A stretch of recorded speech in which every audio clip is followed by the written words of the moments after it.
chanjo.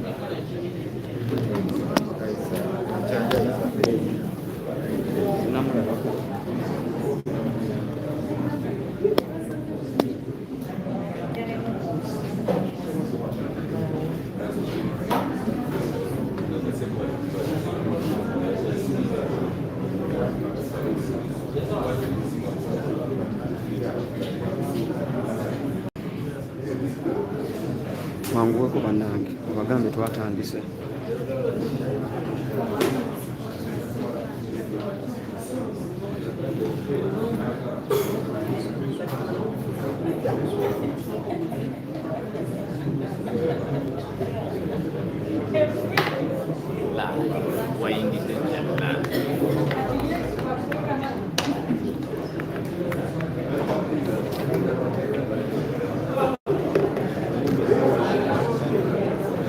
So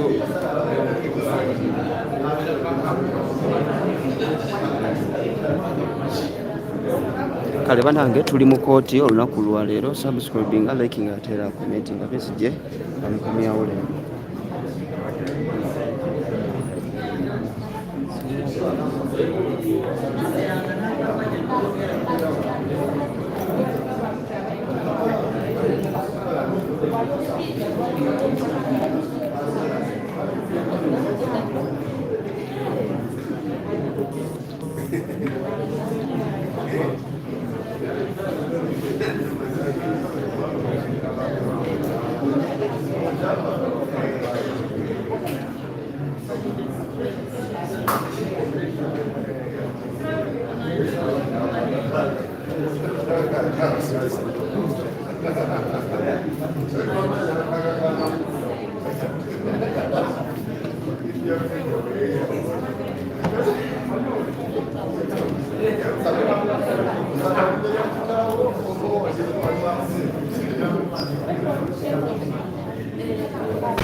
Alright, banange tuli mu kooti. Dr. Kiza Besigye amuleeta leero request stream media region.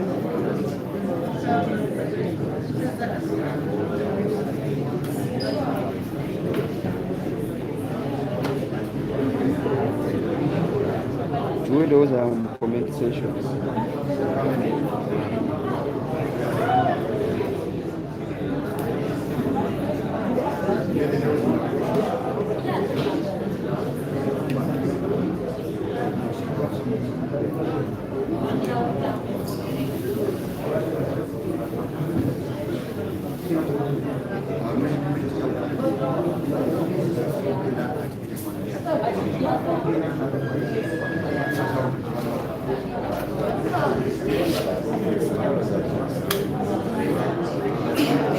Ndaba sawa ziri mmeka bali bagundi balina gundi yaabwe n'ensimbi yaabwe abasiteeka era yetebwe okumya nga bazze ne babagamba bali tebaliwo muteeri.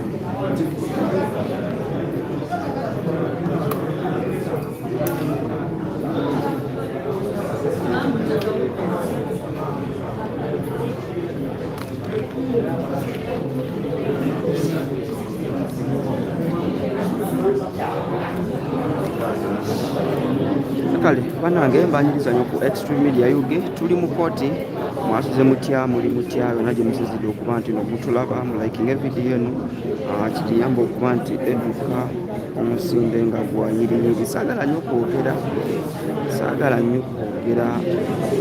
nga tuli mu kooti wano kuba bambega babeera bangi, naye nga bwe mumanyi kikiira mu magogo netubeera nga tukutuusaako everything. So all you need to do is subscribe, liking a video, commenting. That is a message ono omulundi oguwedde bamuleeta nga baagala bamuleeta nga bannamateeka be tebaliiwo. Kati oluno tetumanyi esaawa nga bazitambula, statement netaliiwo, ziri saawa 3 wakayite dakiika 4, naye nga abantu olwedde bwe bali naye era bambega nabo mwe bali mu kizimbe, temubula abo bambega mu kizimbe muno. So all you need to do is subscribe, like, comment and share. So mbadde mbagamba briefly let me take you through ensonga zino zibadde zitambula. Dr. Kiza Besigye omulundi oguwedde bamuleeta ng'ate bagamba kumuleeta leero kusegeera bakinkaganya kumuleeta appear in court again on 29th, which is today, ati bano bo aba state ne bateekawo ennaku endala nga muleeta era nga bwe mwalaba ebyaliwo baali baagala kuwuliriza musango naye bakanso aba Dr. Kizza Besigye oba ba lawyers omu ku bakulembera teyaliiwo ng'oye Martha Kaluwa teyaliiwo, omukyalo omunakenya senior council teyaliiwo, kati ne basalawo okuba nti bano bakanso nga bakulembeddwa Lord Mayor Erias Lukwago n'abalala abaalimu bafuluma mu kizimbe era byagenda mu maaso nga omusango tebaguwuliriza era nga bagusala jaaji yasalawo okukomawo olunaku olwaleero ng'aba Erias Lukwago Lord Mayor ne ba kanso tadde ne Aaron Kizza nga tebaliimu. Briefly, that's what happened. But at the moment, I can see the house is already full. Naye basinga bambega Deputy Lord Mayor naye wuuyo atuuse, oyo Deputy Lord Mayor oyo omukyalo oyo Deputy Lord Mayor naye atuuse. So kyolina okukola kwe kubeerako wano ku Extreme Media Yugi, tugenda kuba tuba keeping up posted on whatever is happening. Subscribinga, likinga, ate era commentinga. What do you think? Kiki kyolowooza gwe omusango guno gwe kiki kyogulowoozaako? Dr. Kizza Besigye olowooza leero banamuwa bayiro kuba essaawa zino we twogerera ali mu kkomera irigale. Is not supposed to be ebizira essaawa zino kubanga enaku emyezi 6 nga constitution bwegamba emyezi 6 kyaggwako. Kati kiki kyolowooza olowooza olwaleero banaamuyimbula banaamuggyayo? Kyekibuuzo wetulinda abantu okujja oba bakanso omusango guno okuba nti oguwulirwa.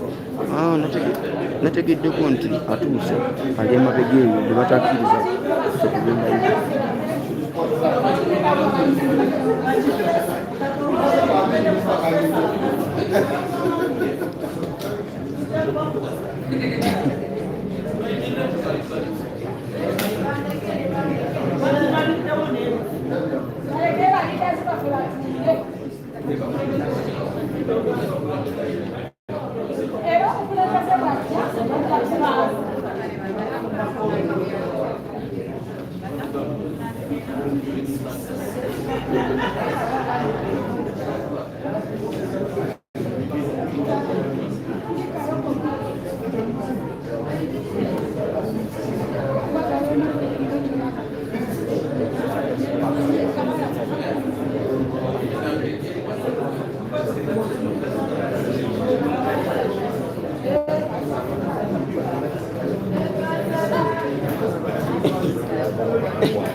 Bannange omusajja naye leero bayimbudde saidi ne saidi siteeti eyimbudde ne bano ne bayimbula ekiriwo ekirifane siteeti eyimbudde bakifeesi ne bano ne bayimbula bakifeesi. Maama laba ekisajja kiri ekisajja kyekigenda ekyo si kya siteeti naye baba kitiisa kitiisa akitadde mu bano akitadde labayo mwali kiriwo katemba ali muno olwaleero akireese n'akiteeka mu bano aba siteeti yennyini ekitegeera nga bwolaba naye bannange ekigaabeera wano olwaleero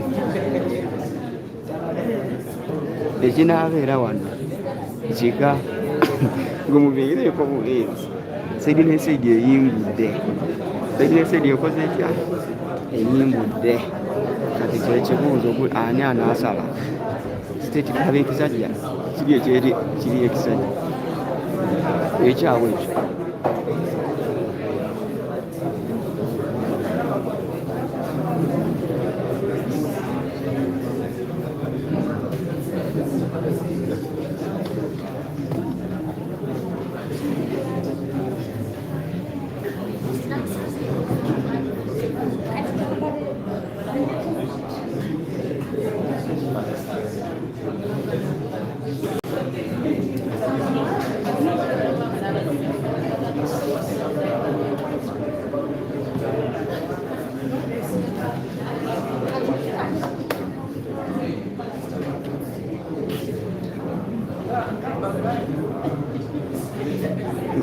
bannange kyekyo ekigenda mu maaso waneeno.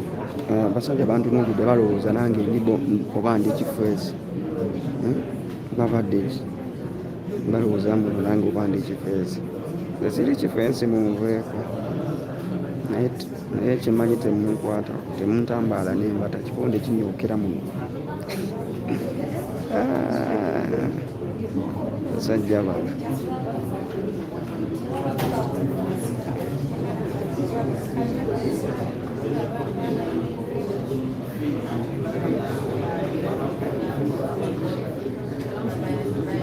bangambye mubaleeseemu leero n'abakazi nga be bakwata abakyala.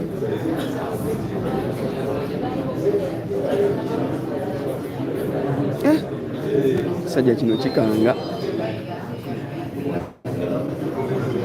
tekyebiise naye baba kikanga kinasebe gye kyezikize. Omusango oguluddewo. Alright, kiki kyolowooza kino ekintu kigenda mu maaso Dr. Besigye okuba nti bamuleeta mu kooti olunaku olwaleero. Olina okola ku subscribinga, likinga ate era commentinga. Tuli live nakawa ku kooti yenga zibalaba ipipo muli batono nnyo. Mubagambe mugisharinge linki ezo mugisharingemu muli batono mugisharinge ate mugilaikinge. Bwe mugilaikinga mwenna kigiyambako okudduka abantu ne bafuna information kuba kiba kibi okukodowalira information bwemu abayagala okutegeera ki ekigenda mu maaso. Tulina okukola ku subscribinga if it is the first time here.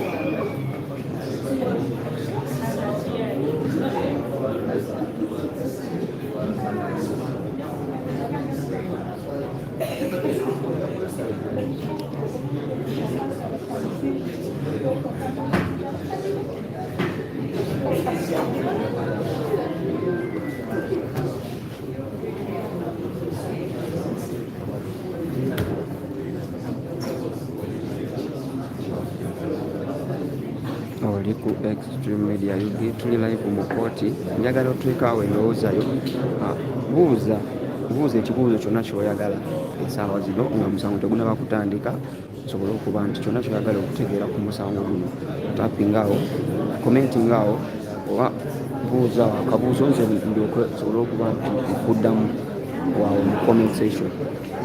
Kyolina okukola buuza akabuuzo, teekaawo ekibuuzo kyonna kyoyagala kuddemu oba olina kyoyagala okutegeera omusango guno gwa Dr. Besigye. Yes. Naye Council Aaron Kiza wuuyo. Council Aaron naba wuuyo ayingiddewo. Yes, Council Aaron wuuyo ayingiddewo. Naba Mabirizi naye ayingiddewo.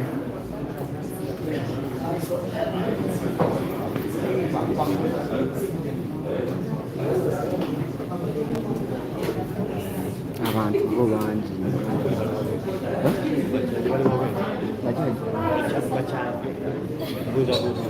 sinaba abalabako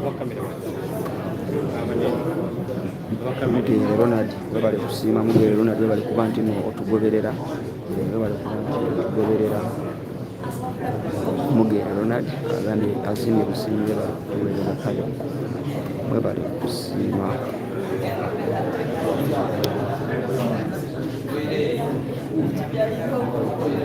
Ate nze nange balage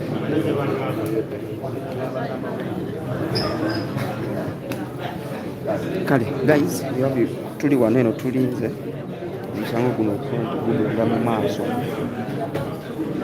Kyolina okukola kubeerako, just beerako, gisheyaringemu video eno, gisheyaringe live eno, gisheyaringe oteeka mu groups eza WhatsApp zonna.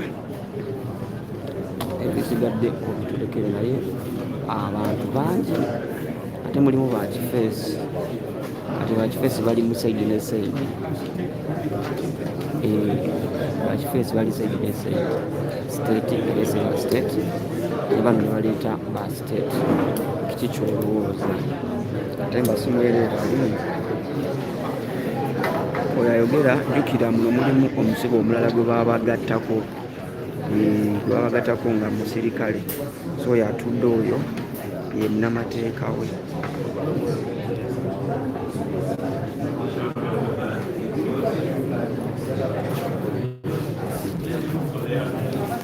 mugana kuba nti nomuntu goberera alina omukolo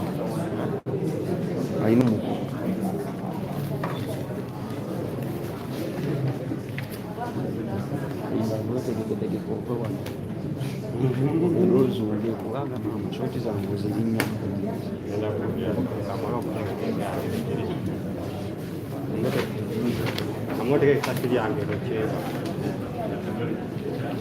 kale era ezituli wano tulinze tusobole okuba nti baleeta omusajja munene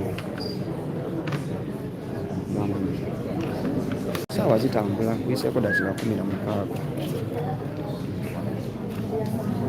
wendowooza yawo conversation kiki kyolowooza olowooza batakeza Besigye banaamuta olunaku olwaleero High Court free Kizza Besigye court release by Dr. Kizza Besigye the High Court from Adieri Kanumba. Alright, what you for them?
Alright guys, tuli mu kooti lunaku lwa leero mubeereeko.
Banange gye muli banange ndi mu kuzungazunga ngenda emabega ngenda wa so bwentyo temufaayo wendi nnyo kyekingako eri oba omusajja atuuse kitegeera naye mubeereeko.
Mweje muli katambule.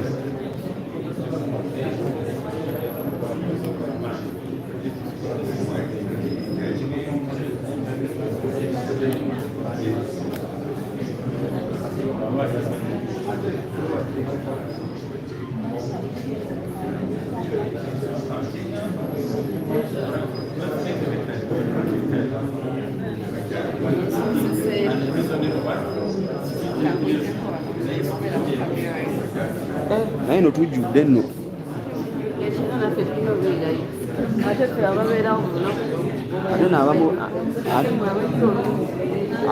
ate n'abamu bawandiika sikulikuti ekyewuunyisa abamu baba bakugaze kuwandiika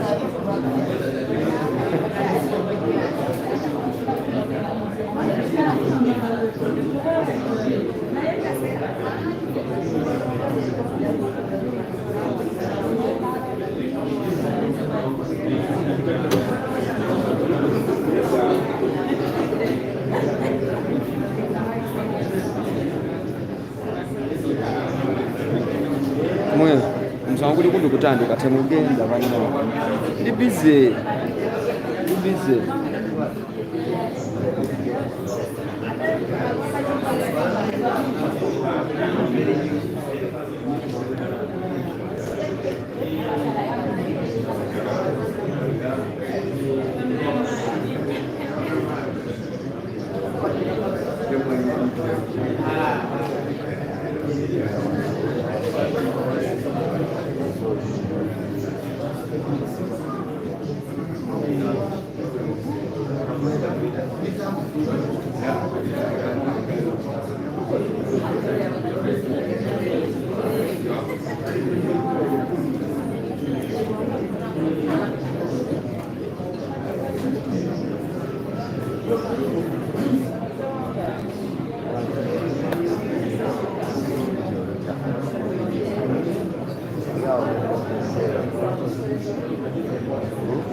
Sama guna tadi kasar mereka sama guna tadi kasar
jangan take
Can you in the car?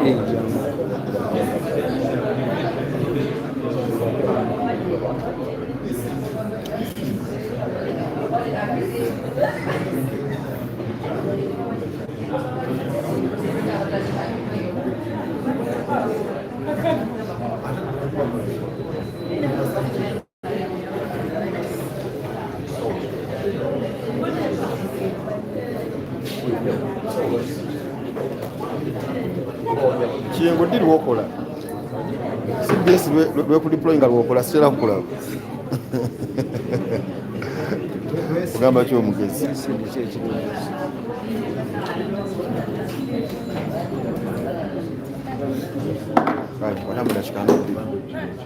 ndina bino ebintu bingi nina kamera ekika bbiri ga tunatandika ndaki kujjawo kati vidiyo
masa mumuli empano kusoma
bana mundaba bwezunga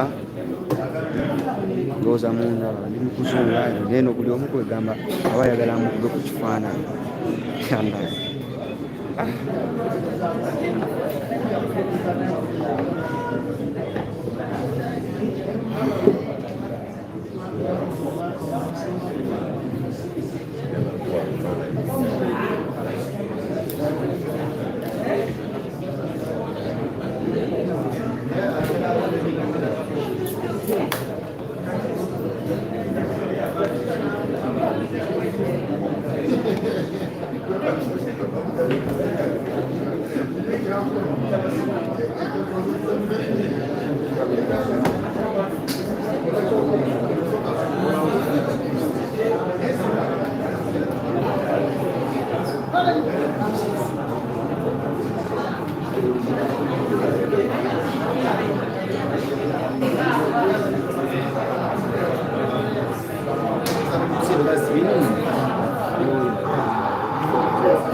What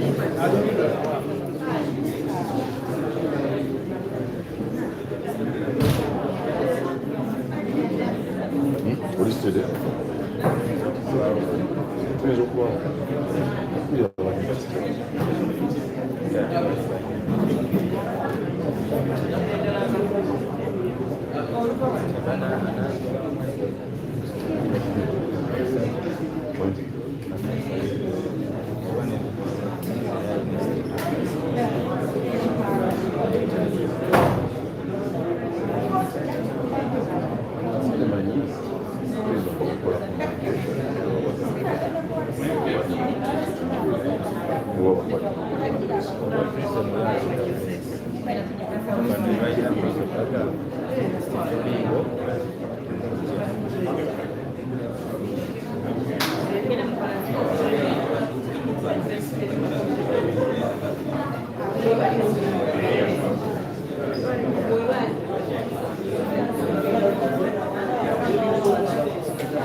Banange kati nkomyewo ozamu atuuse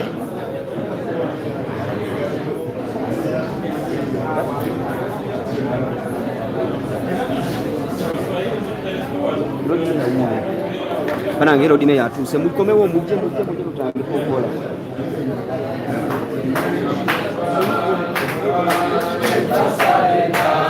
aya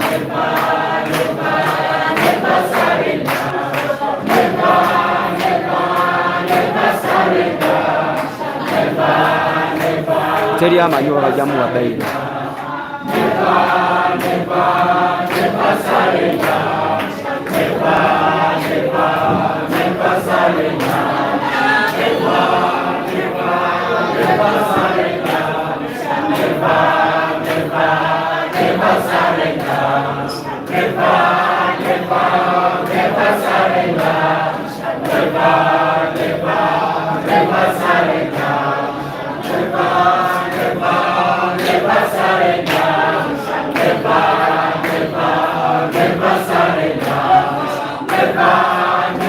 ekiri kiba kitandise muganda wange subscribinga likinga ate era commentinga okwawukanako ku mulundi omulala olwaleero bano baze bangi nnyo nga bakifeesi balimu ba mirundi ebiri kkirize tugaane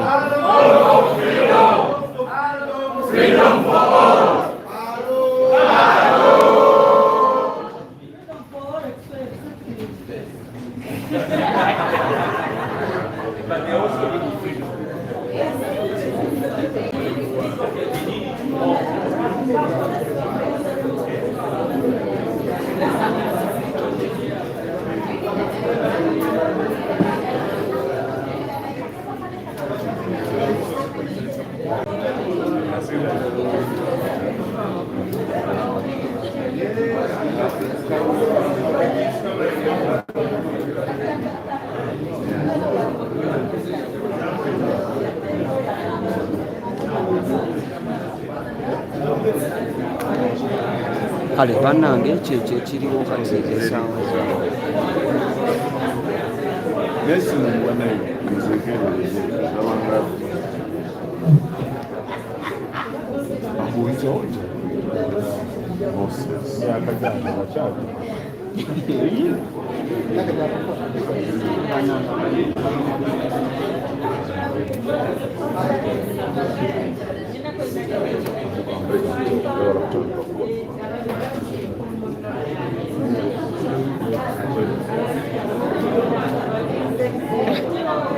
banamawulire abamu twenyiga abamu bagenda kutuula kuwanika sikuti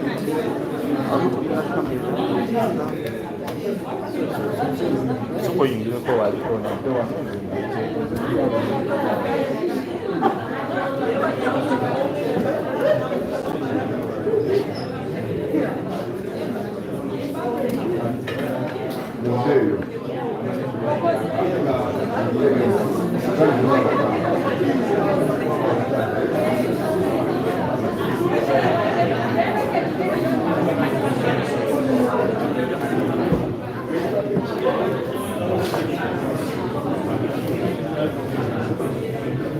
Ribas, lwaki onyigiriza walimu kuonyigiriza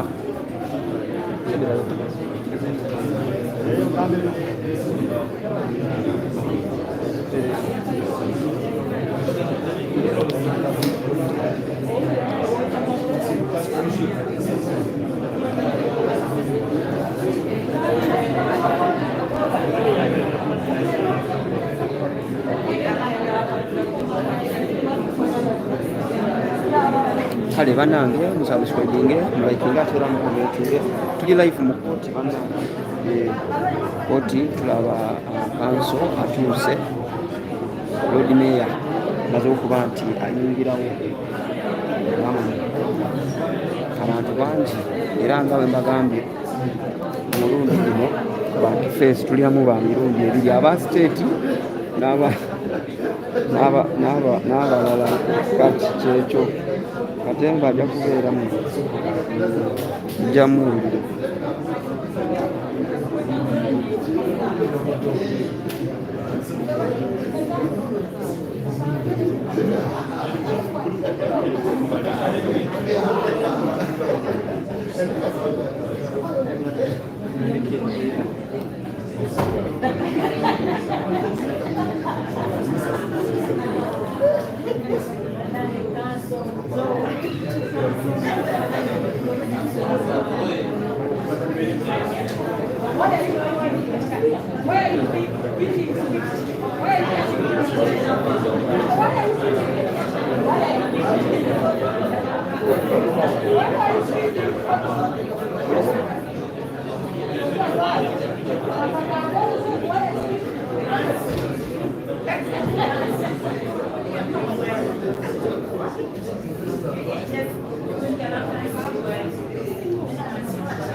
Tumulowooza ekikonde essaawa ina tekitandika.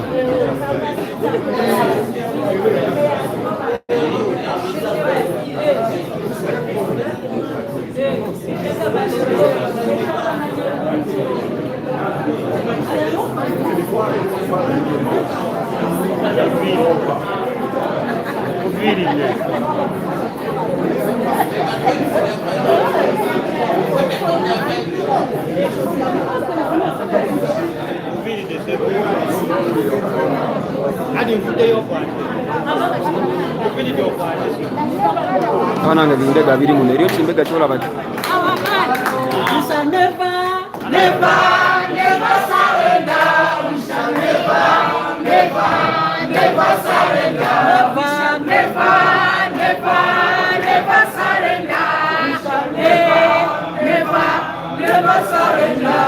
And we need to.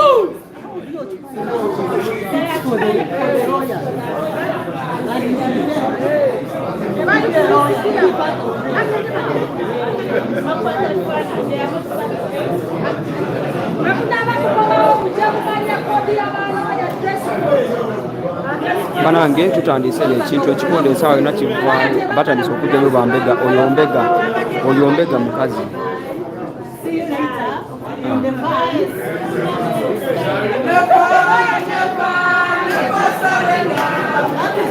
Oyo mbega gabava okujjayo mukyala.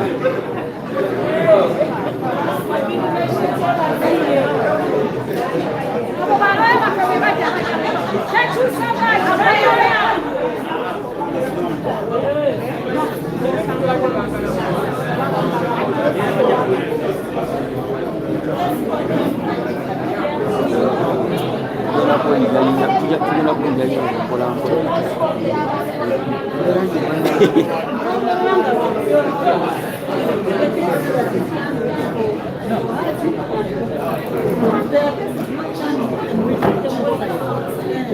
essaawa zino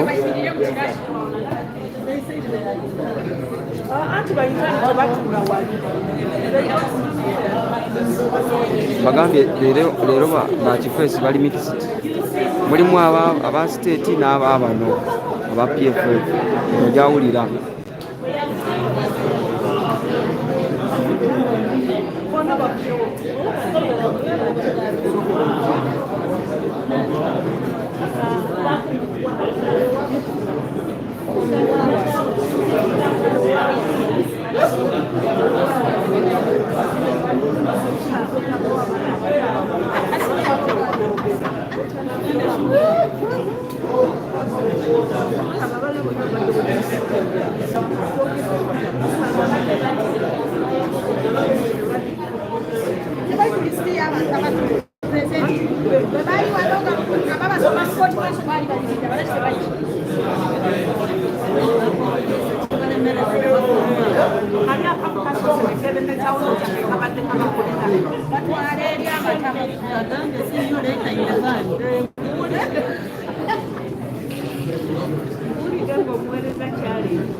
kale oli ku extreme media yugi subscribe nga like gatera commenting nga tuli live but webale kusema Evans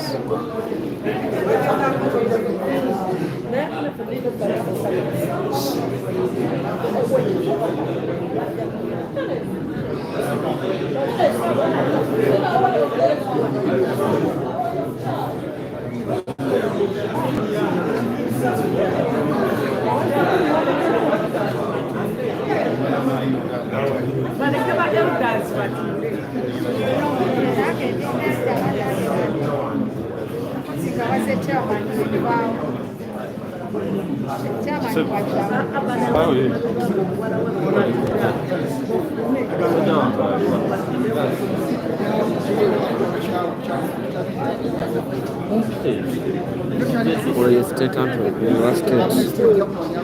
Oyo.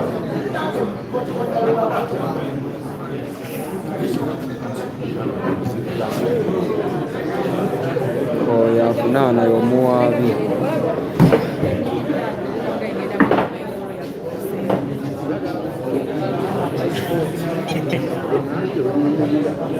Eriwawo. Wakanso birivumbuka.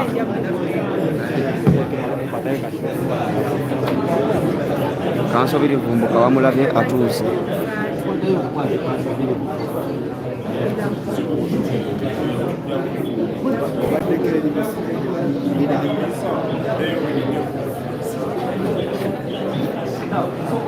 Nangeria tetumumanyi naye afuluma apande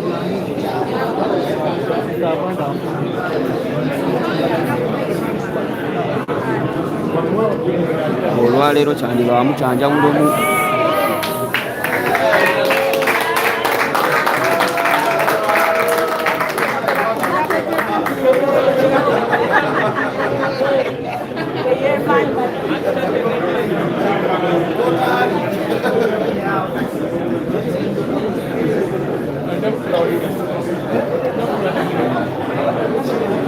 kale bakanso beebo abatuuseewo kati esaawa zino okujjako Martha Kaluwa sinamulaba birivumbuka wuuyo oyo birivumbuka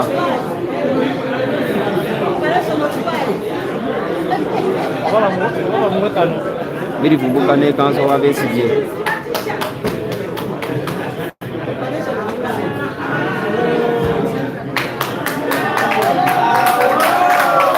Semuju nganda wuyo naye ayingiddewo Semuju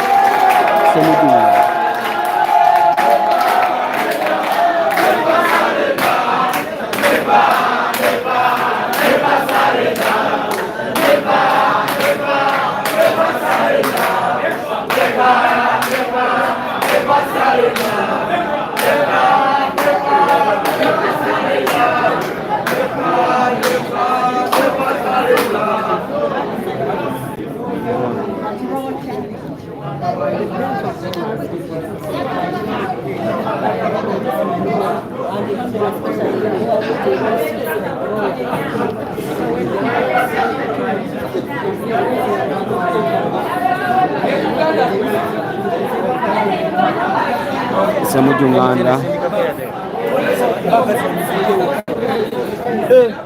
zange muno omusango leero muno baaba mulimu bakifeesi Saidi ne Saidi mbabuulidde mulimu bakifeesi abavudde mu bano bakifeesi b'ekibiina abawagizi ba Dr. Kizza Besigye ne bamubeeramu bakifeesi ba state naye bano abawagizi ba Kizza Besigye batiisa maama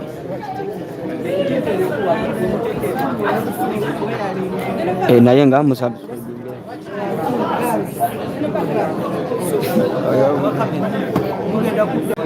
tugenda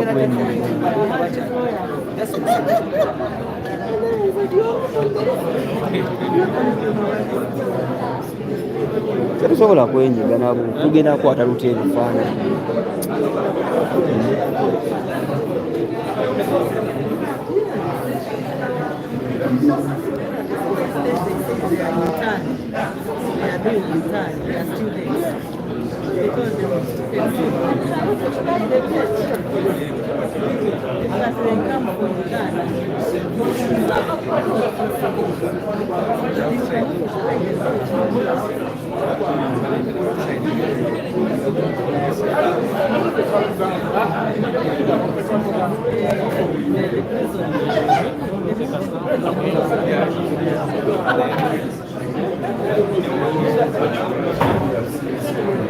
Kwamina tewejja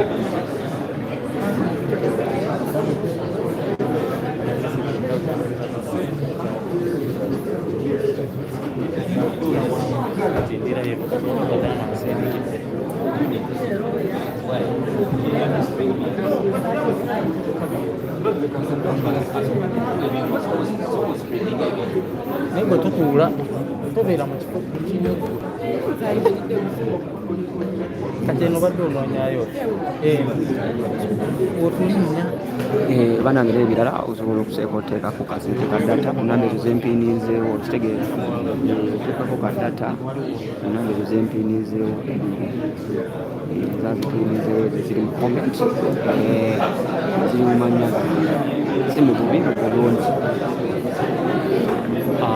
epj fax mumuwe ku ssente ne pj fax mumuwe ku ssente naye ali live naye temumuvuma.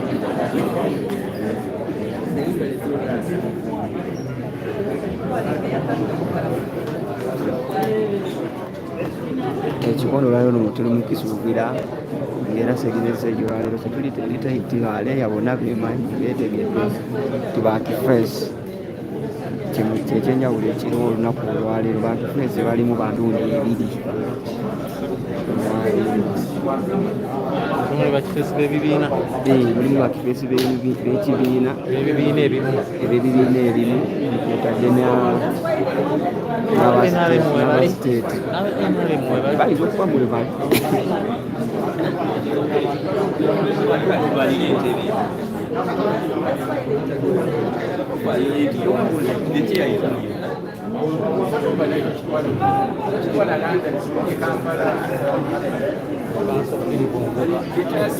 abamuweeri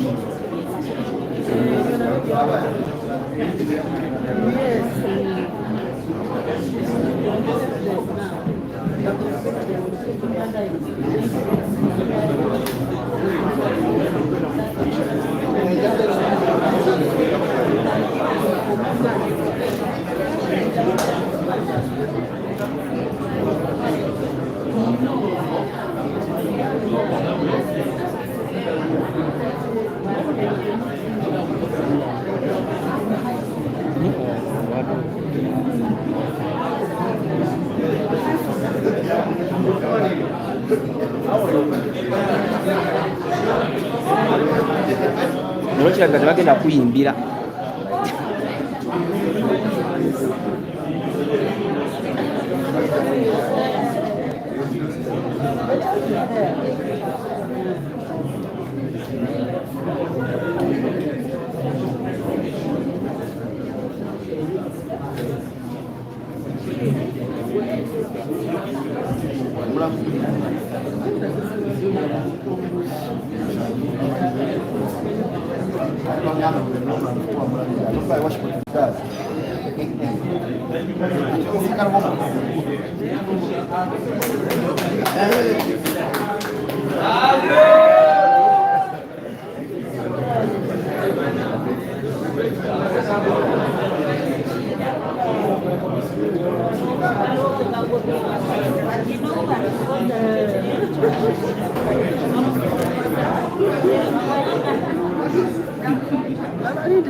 Ngokwata nnyo Za kuikira oni kati.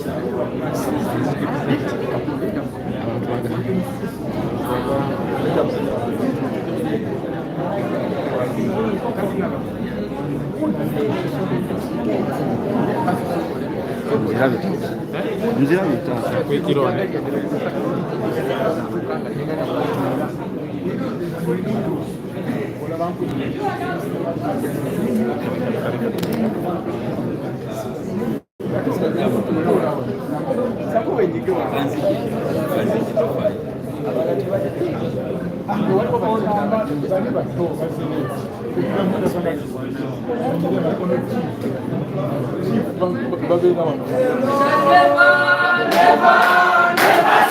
Mata Kaluwa yata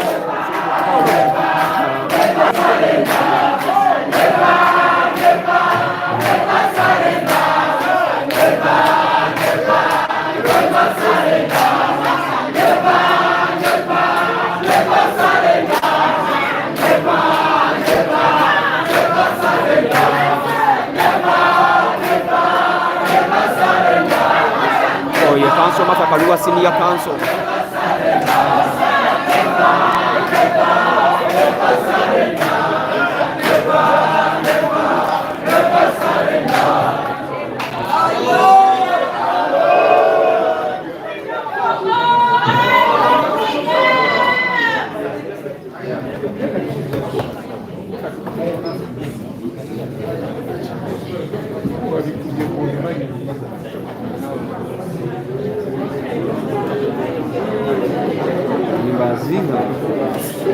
Kali nje nkole nte balama kola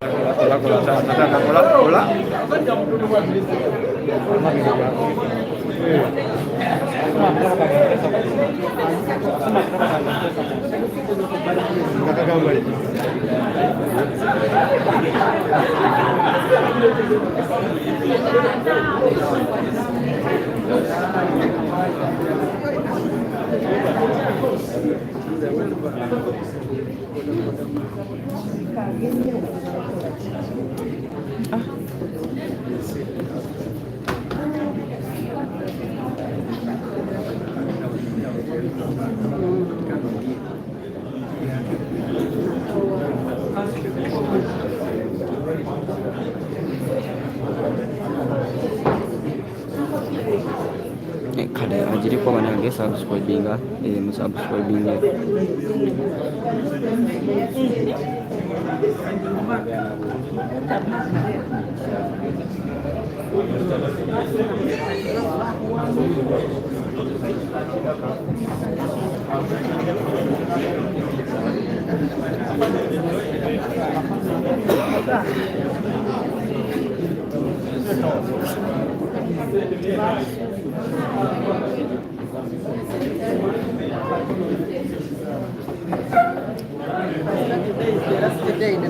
tule live mkoti na kawa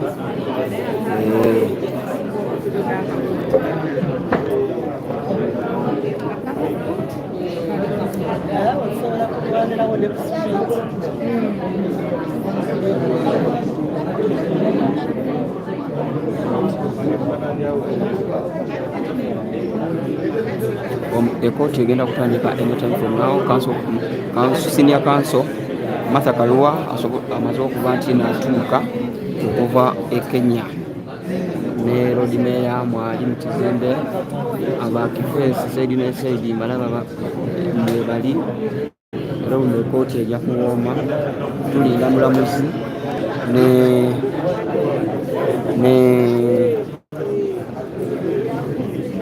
Dr. Kizza Besigye.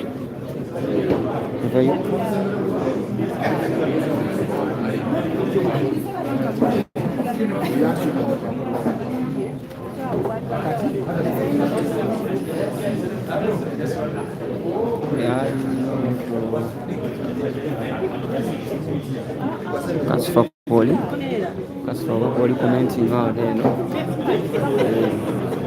Bana team Extreme Media mbala muzika ngoli mu team Extreme Media group WhatsApp group wala kwanti no kumutoberera nga gye muli Trisha oba Kooli Team Extreme Media kometinga wano obanga gye muli mwebale kuba nti no mwejjumbira.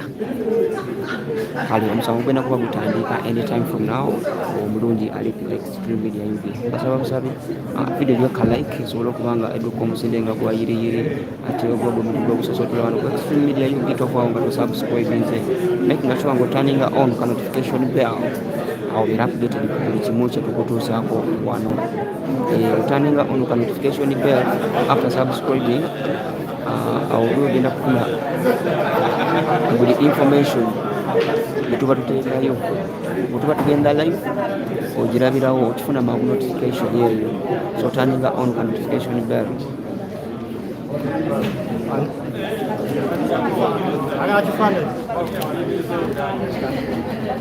Video kifane.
For 3 weeks.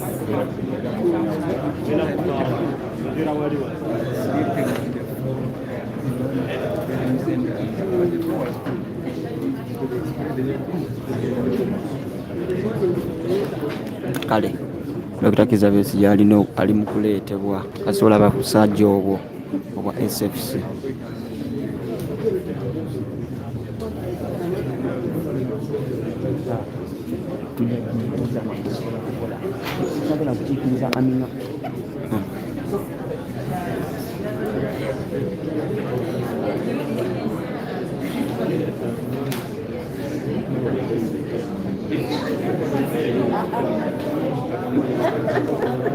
Kati bano abatuuka leero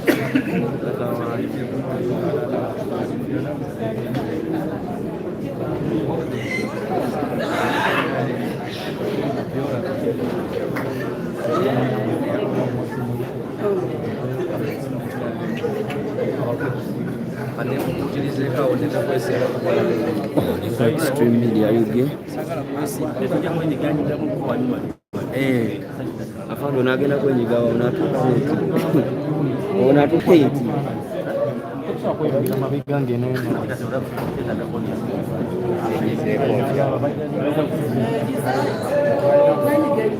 katwenyigemuko pena tukole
Ate bazine kano ka sitayiro beesibye obutambaala bakabuteekako kati era bwe bagenda okuzuulira ani wa Dr. Kizza Besigye ani atali wa Dr. Kizza Besigye bakifeesi abali mu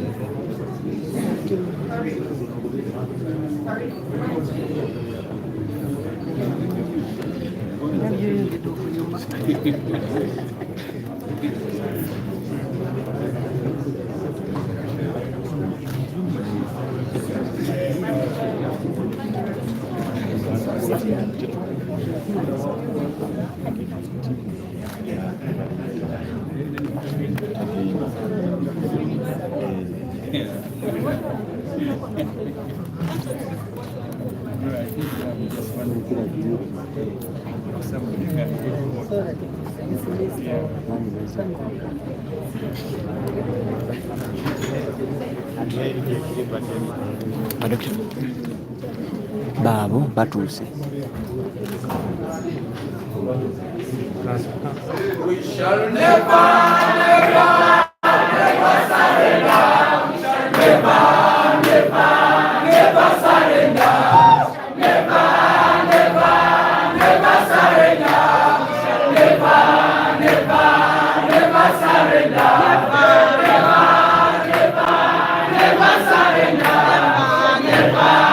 never, never surrender.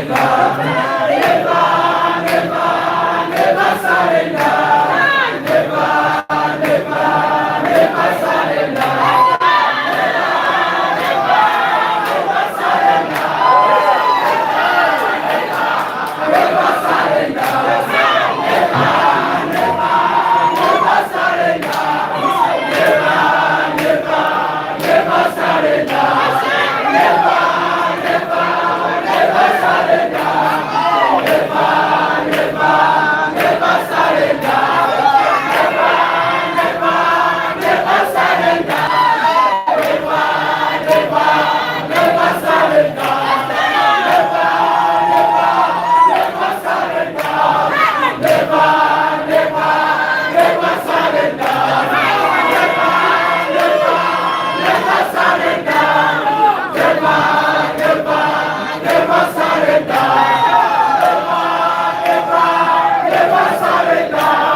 Baba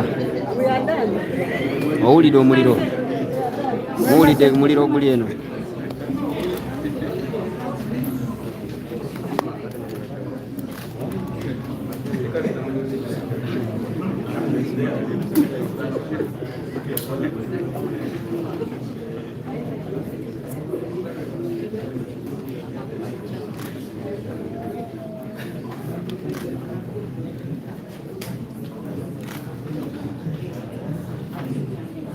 Let's joy.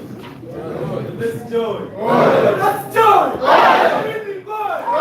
Excellency. Run. Cha.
Case number 8 should confirm that Uganda versus Kano.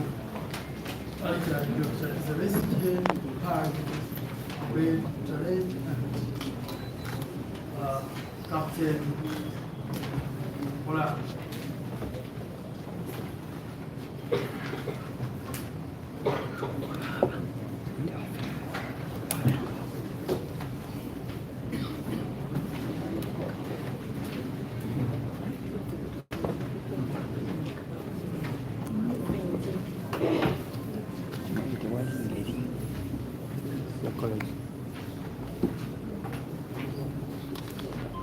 Please, Your Worship.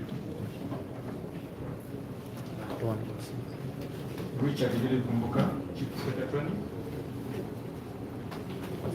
for prosecution.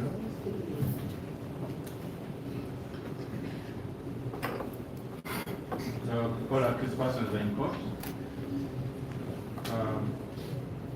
For accused senior counsel, Martin will introduce the defense.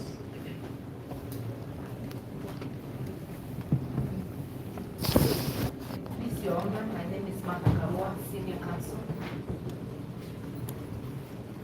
leading the defense, together with Elias Lukwago, FK Mpaka,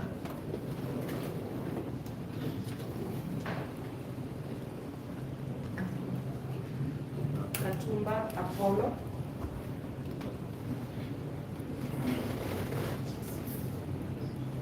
Proscopia Kunihira,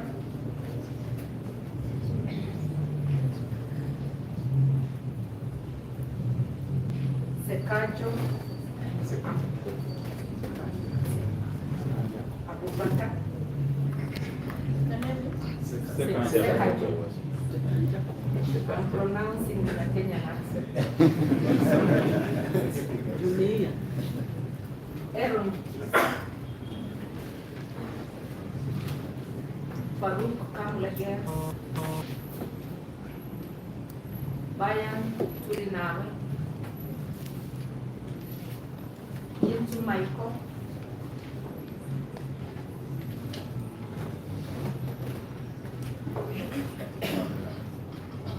Kwadara Isaac,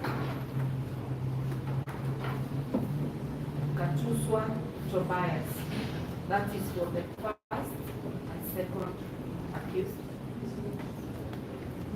And for the third, Mr. Simon Subuga.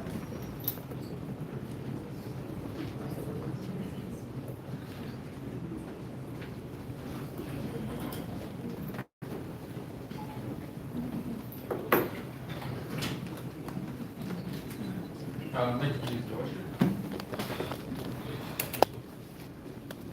This matter comes up today for further nomination.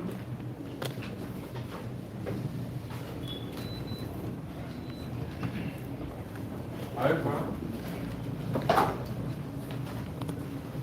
we wish to make an amendment on the charge sheet. Please, Your Worship.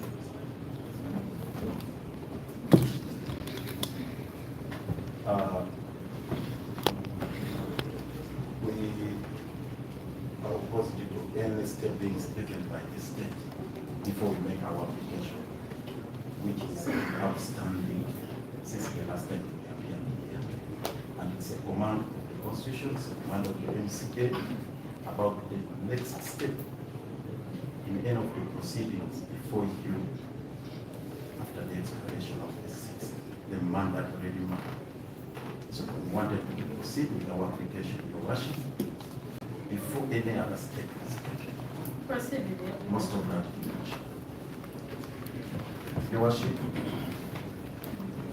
we pray that you will be pleased to release A1 and A2 on bail in accordance with the provisions of Article 23 of the Constitution. My Lord, after worship, Clause 6 of Article 23 C, where a person is arrested in respect of a criminal offense, and in the case of an offense triable only by the High Court, if that person has been remanded in custody for 180 days before the case is committed to the High Court, that person shall be released on bail in such conditions as the court considers reasonable. The operative word here, Your Worship, is shall be released on bail. That what gives this honorable court authority and mandate to invoke these powers to release the guilty persons on bail. So, Your Worship, from the record, the accused persons have been on remand since the 28th day of November 2024, well beyond the mandatory period provided for under Article 23, Clause 6, Paragraph C. This particular provision is reinforced by Section 76 of the Magistrates Courts Act, which reads as follows, if it may please you, Your Worship. If an accused person has been remanded in custody before his work trial commences, in respect of any offense punishable by death, a continuous period exceeding 180 days. B, in respect of any other offense, a continuous period exceeding 60 days. The magistrate, before whom the accused person first appears after the expiration of the relevant period, shall be released, the magistrate, before whom the person first appears after the expiration of the relevant period, shall release him or her on bail on his or her own recognizance, notwithstanding that he or she is accused of an offense referred to in Section 75, unless one, he or she has, prior to the expiration of that period, been committed to the High Court for trial.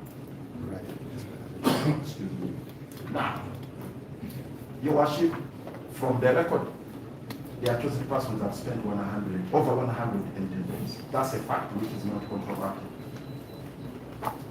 And it's also well canvassed in the affidavit of Queen Hira Proscovia, which we find on record, to bring out the history of this matter and the chronology of the events, right from the time The accused persons were kidnapped from Nairobi on 16th of November and taken through the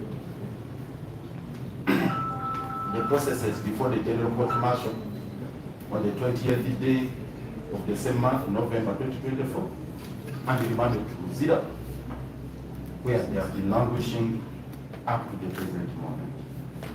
All those particulars, those facts are borne out in that affidavit, are brought out in that affidavit, which is not rebutted in any way or controverted. Your Worship, on record, on the 31st day of January, the Supreme Court directed the General Court Martial to cease any trial of civilian cases, and that all those matters be transferred to the ordinary court, to the conventional courts, the courts of judicature. And that is the genesis of this matter, and that's the reason we are here. So that is in the chain of the events, right from the time of kidnap to formal charging or indictment, and then subsequently remand, and up to the present moment. So now, Your Worship, here, there are two things we need to emphasize here. After blocking 180 days on remand, two things here are fundamental. Number one, this magistrate court cannot take any other step except for handling the proceedings relating to the release of the accused. No any other step. This honorable court cannot in any way proceed with issues to do with amendment of the charge sheet or any other action be taken except to issue an order of release. In such conditions, court may deem appropriate. That is the second one.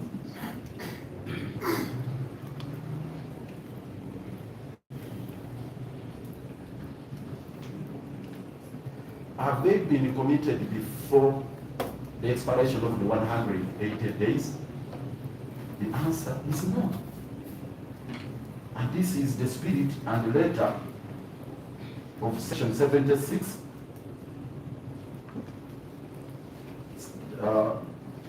paragraph B1. Unless he or she has, prior to the expiration of that period, been committed to the High Court for trial, prior to the commitment. So there has not been any committal before the expiration of 180 days. Even if there is any committal proceedings to be taken in the future, it doesn't post the jurisdiction of this honorable court for going ahead in the mandatory period. Second, the proceedings that may be considered later would not operate as a bar for court to proceed with this command of them.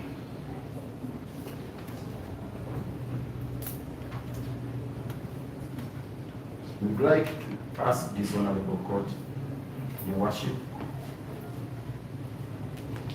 to look at the spirit of this particular provision, why it was enshrined in this, why it was put into the Constitution, and it was couched this way in section 76. Why this particular provision was couched? To stamp out persecution, impunity. It's intended to stamp out impunity and persecution.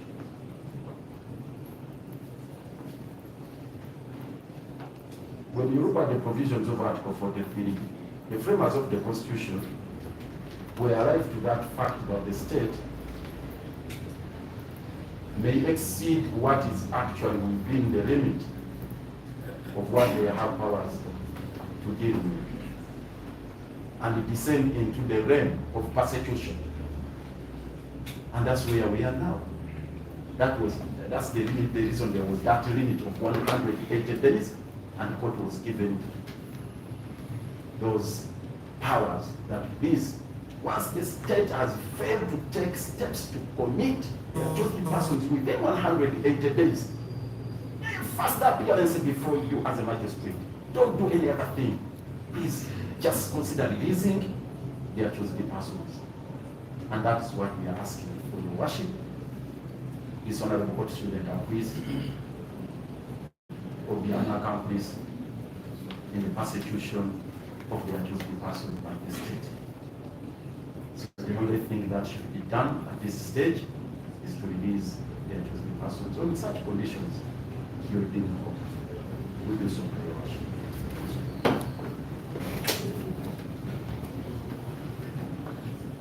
Your Worship, if I may add, just for emphasis, Your Worship, again, Article 23(5)(c), the command of the Constitution, says shall, therefore does away with the ordinary bail application, which is made that allows for a discretion. So it is a constitutional command. What the court ought to satisfy itself is that the offense is triable only by the High Court.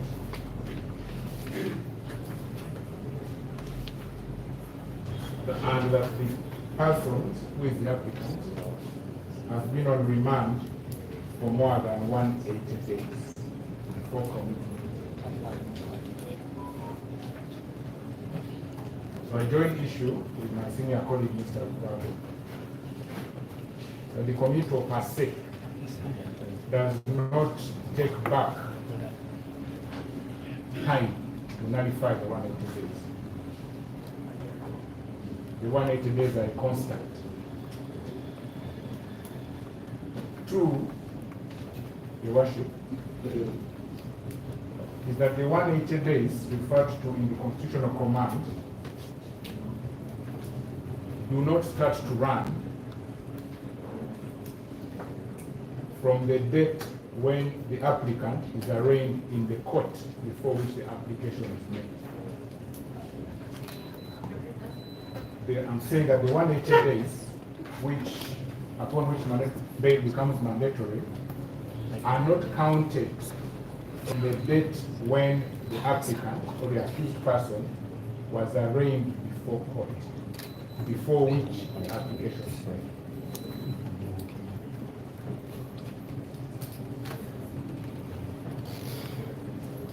And mindful of the decision of the Supreme Court, the Supreme Court directed a transfer of the files. What I'm trying to say, Your Worship, is that the process from the court-martial to this court is continuous. There is no break so that the proceedings before the Court of Appeal, before the court-martial, are not taken into consideration.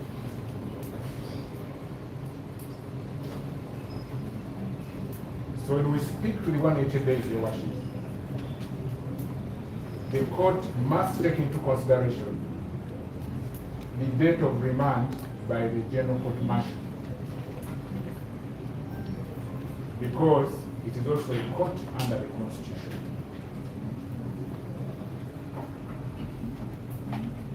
So that article, Your Worship, again for emphasis,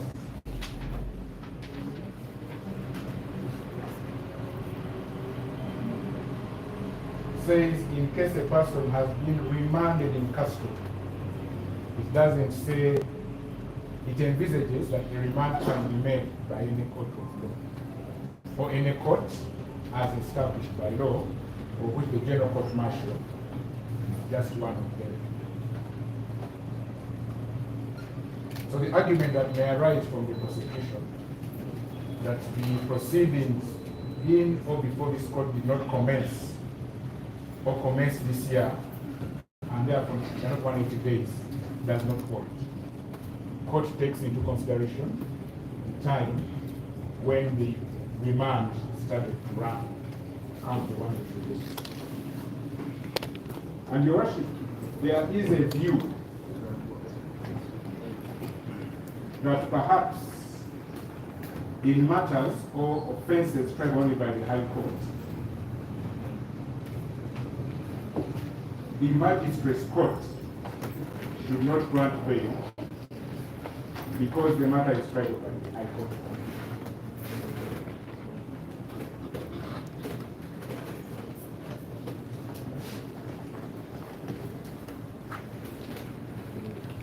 Your Worship, in the current constitutional dispensation,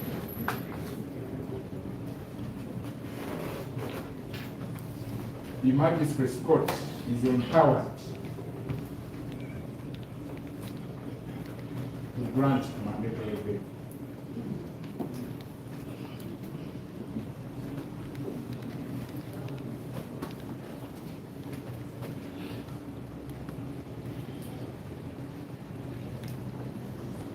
Your Worship, it's a common fact that the Constitution applicable in Uganda was promulgated in 1995, so that decisions made thereafter bear in mind the constitutional order of the day. Your Worship, in Uganda versus Kesimana Rosemary,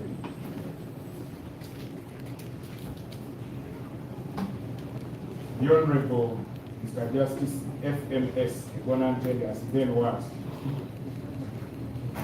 Kesimana Rosemary, is criminal revision cause number MSK hyphen 00 hyphen CR hyphen CV hyphen 0013 of 1999. I cite it because it is the current dispensation. Because in that case, again, Your Worship, the magistrate had declined to by the High Court.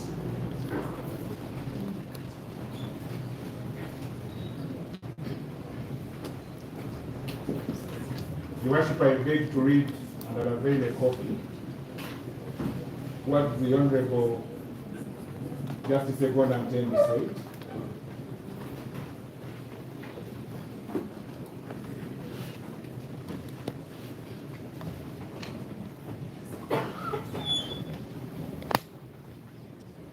Lord, it is the, Your Worship, it's the highlight at page 13.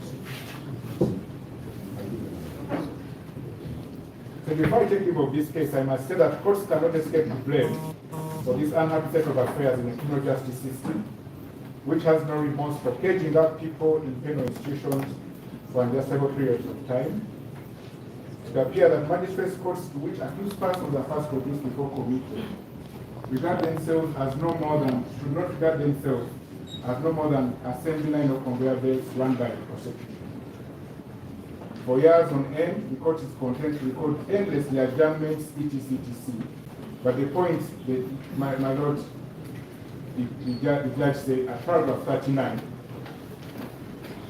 that even though a magistrate's court has the jurisdiction to try capital offences, accused persons such charges are brought before it to ensure that, among other things, the accused rights are protected.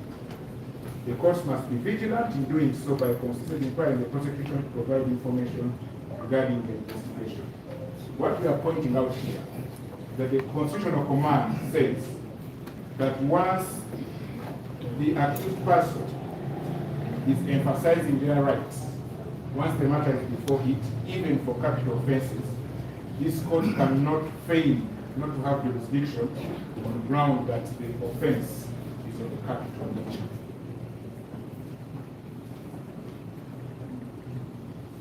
In Article 23C, therefore, the accused persons contend that they have been on remand by order of the court so established under the Constitution, the GCM, for a period exceeding 180 days.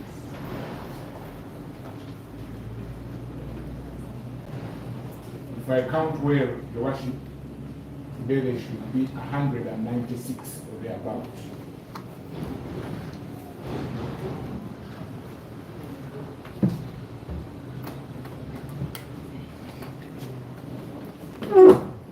And that the matter which is before this court now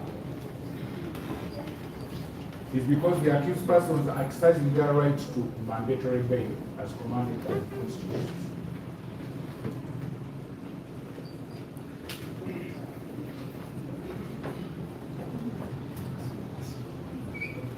The onus of the court is, upon being satisfied that the 180 days on remand have elapsed,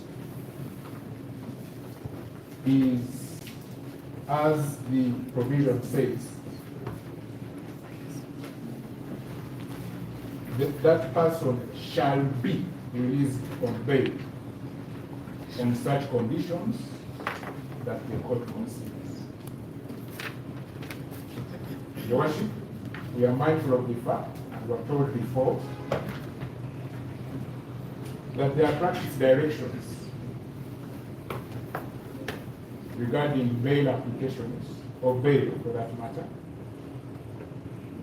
in magistrates' courts, which were handed down by the principal judge, in regard to capital offences.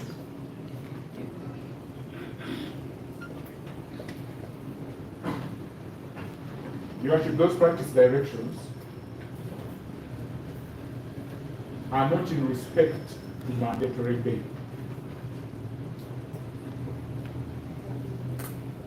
They are in respect to what I would say, for want of another description, ordinary bail, or bail in ordinary circumstances. In this case, the reason why the Constitution makes a specific command is that the state is expected to have wound up its investigations and made a committal in 180 days. In any event, Your Worship, the practice directions of the principal judge and even Chief Justice cannot override the express provisions of the Constitution.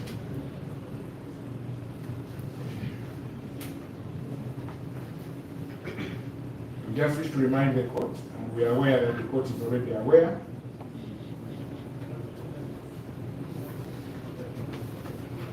that the Constitution is the supreme law of the land. Your Worship, Article 2 of the Constitution is clear. Under the subheading Supremacy of the Constitution, states that the Constitution is the supreme law of Uganda and shall have binding force on all authorities and persons throughout Uganda. So, Your Worship, that means that the Constitution and its provisions have binding force on this court, on the persons of the Chief Justice and the Principal Judge, ordinarily in their individual capacity, and also in their official capacity, exercising their powers as the Chief Justice and the Principal Judge, respectively. So much so that the practice directions they pass must be brought in conformity with the Constitution. They cannot surpass or override the power in Article 23, which my land colleague, Mr. Zukwado, Elias, Senior Counsel, mentioned. We reiterate the prayer that 180 days have elapsed, and as the defense, we shall happily receive the conditions for the mandatory bail, because it is a command that it must be granted.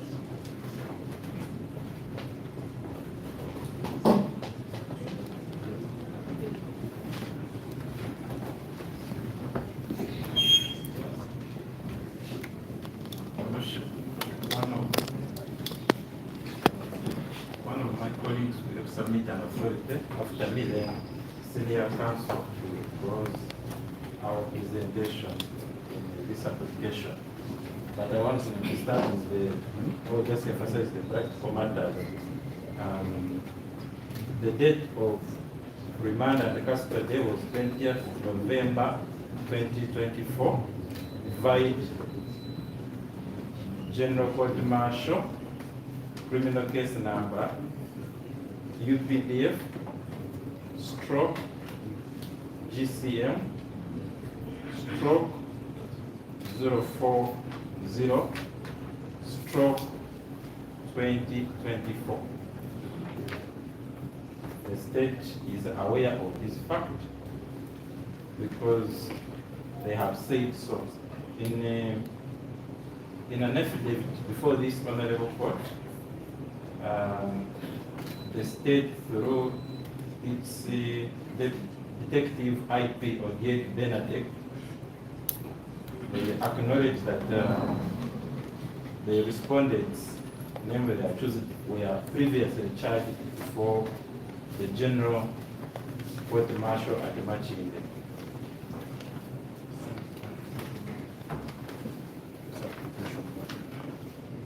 The application was filed on 5th March 2025, and it is the application for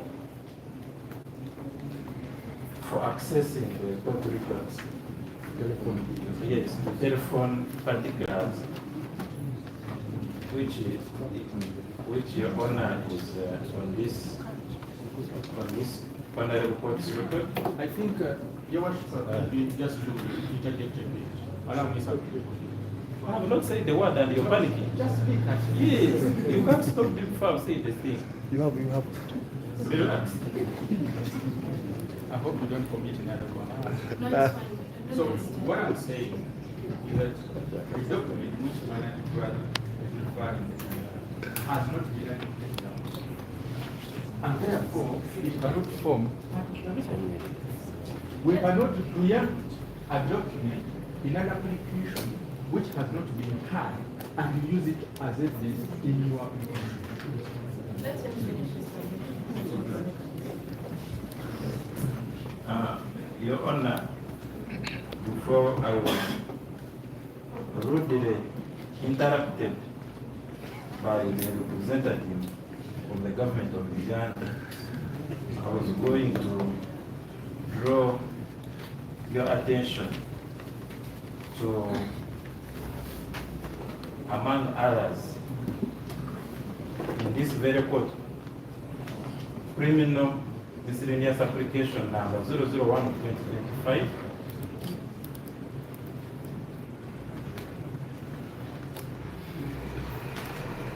in which the number 01/2025,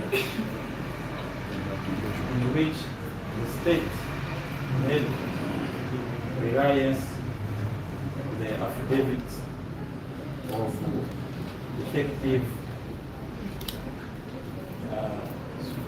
IP of Benedict, who saw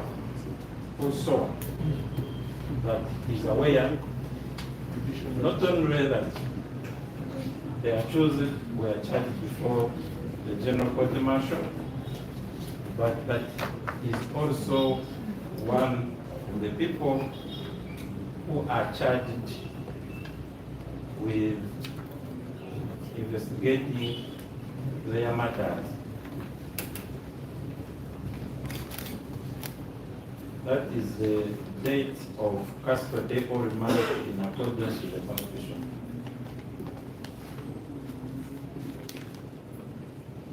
Your Honor, the plea for mandatory bail that my comrades have emphasized pursuant to Article 23, Clause 6, Paragraph C, is intended, among others, to ensure that the accused get a fair hearing.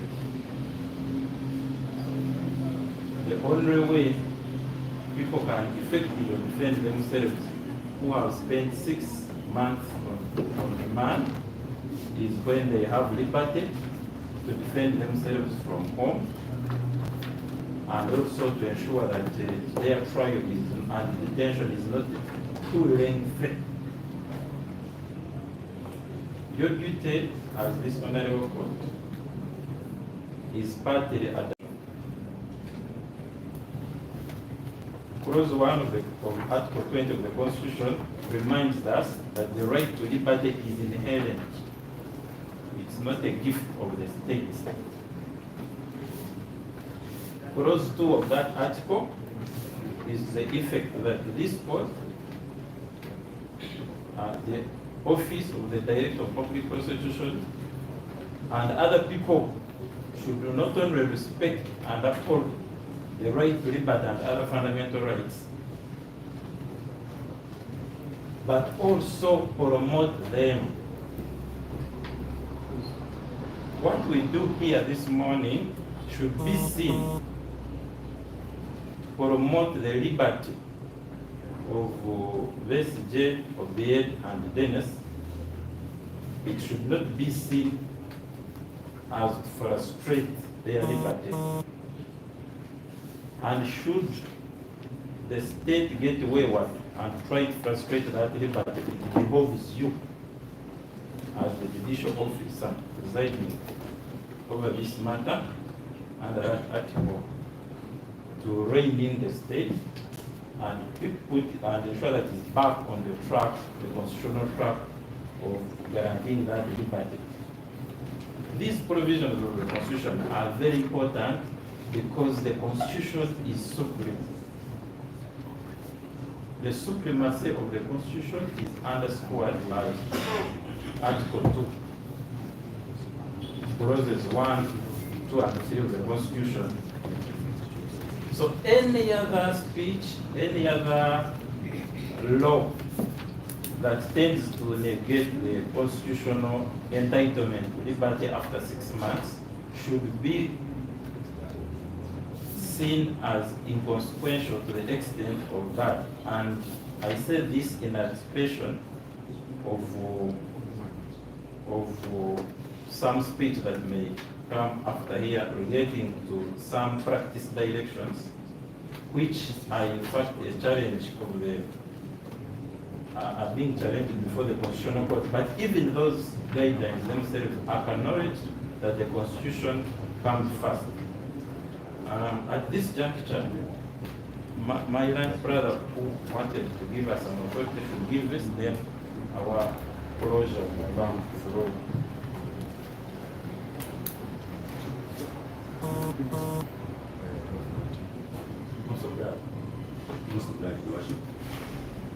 Your Worship, for purposes of record,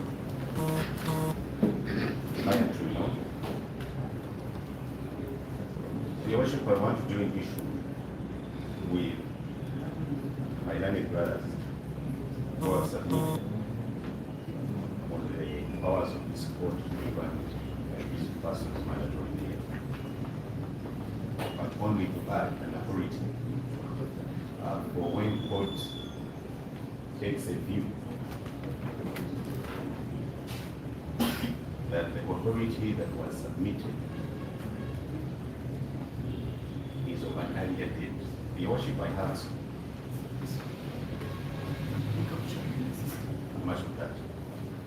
For if court takes a view that the authority that was submitted is of an earlier date,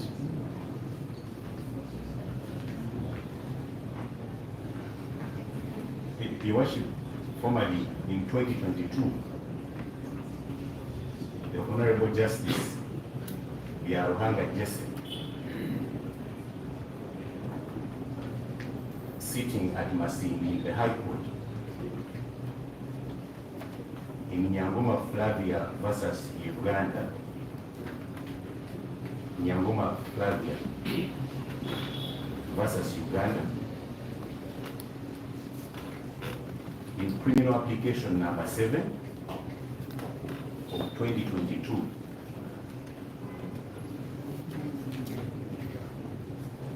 at 23, paragraph 4, had the opportunity to say this, and I will quote in verbatim. I have perused the lower court file copies of the lower court copies of the remand warrants and the applicants and 7 others. The remand warrants are to the effect that the accused persons were remanded first in prison on 12 November 2021, save for Kato Francis, A8, who was released on bail on account of being a juvenile. Since 12 November 2021, when the applicant and the 7 others were first remanded to prison, more than 180 days passed before the committal to the High Court. It follows, therefore, that neither the magistrate's court nor the court that has neither the magistrate's court nor this court has any discretion not to grant them bail. It was a violation of Article 23, Clause 6, Subclause C of the Constitution as amended for the magistrate before whom the accused persons first appeared after the expiration of the 180 days remand period to decline or refuse to release the accused persons on bail, for he or she had no discretion to do so. Your Worship, if I may add, is that such a decision of the High Court has a binding authority nature on this specific court. Your Worship, the Honorable Justice Jesse Yaruhanga took a view that the magistrate does not have discretion to deny an accused person who has appeared before him or her after the lapse of 180 days for avoidance of doubt, Your Worship. The accused persons were charged with murder, which is a capital offense and only the tribal and the High Court. Your Worship, my comfort in that authority is to the extent that this decision is of similar nature as the case we are faced with today. And therefore, I reiterate the area prayers of my learned brothers that the accused persons are entitled to be released, and keyword entitled to be released on mandatory bail by this court. And this court has no discretion to deny such an application. Much obliged, Your Worship.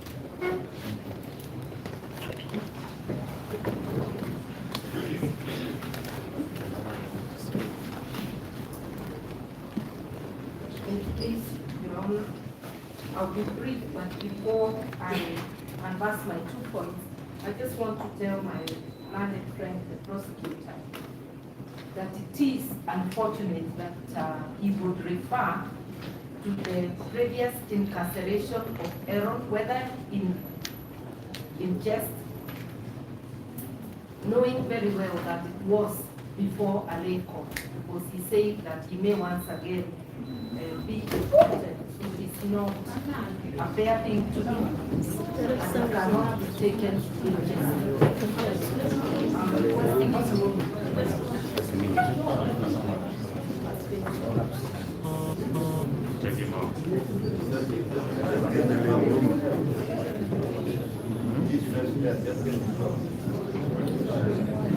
Can we create the way make it?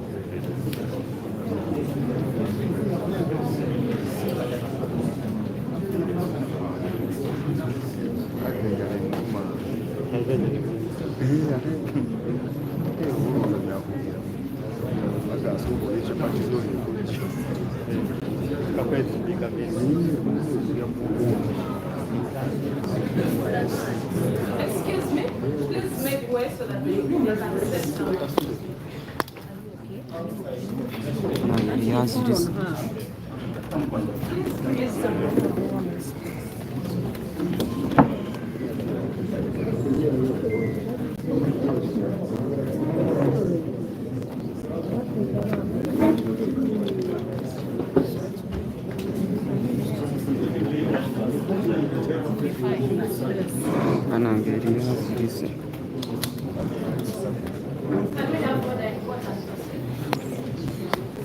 I was just expressing regret that my learned friend would joke with liberty of our colleagues taken away illegally, as the Supreme Court found. But having said that, I want to commend my team. They have demonstrated to your honor the law of bail and the fact that the court has no discretion whatsoever.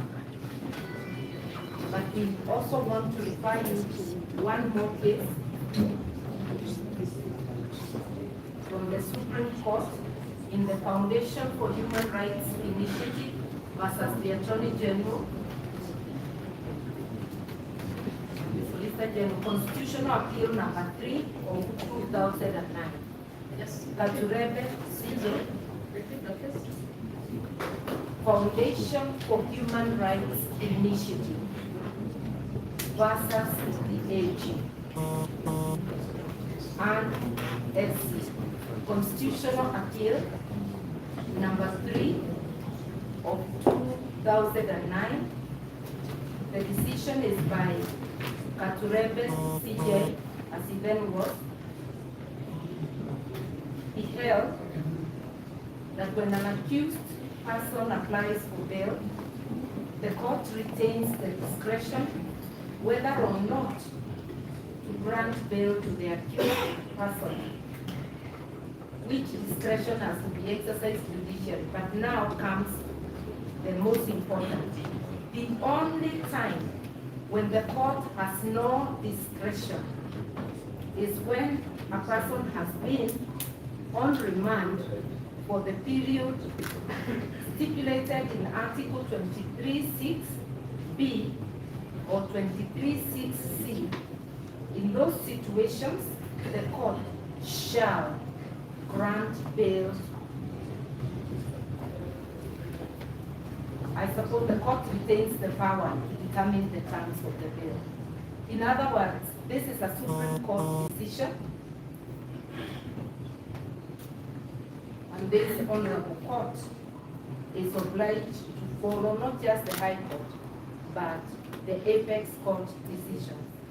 Now my 2 points.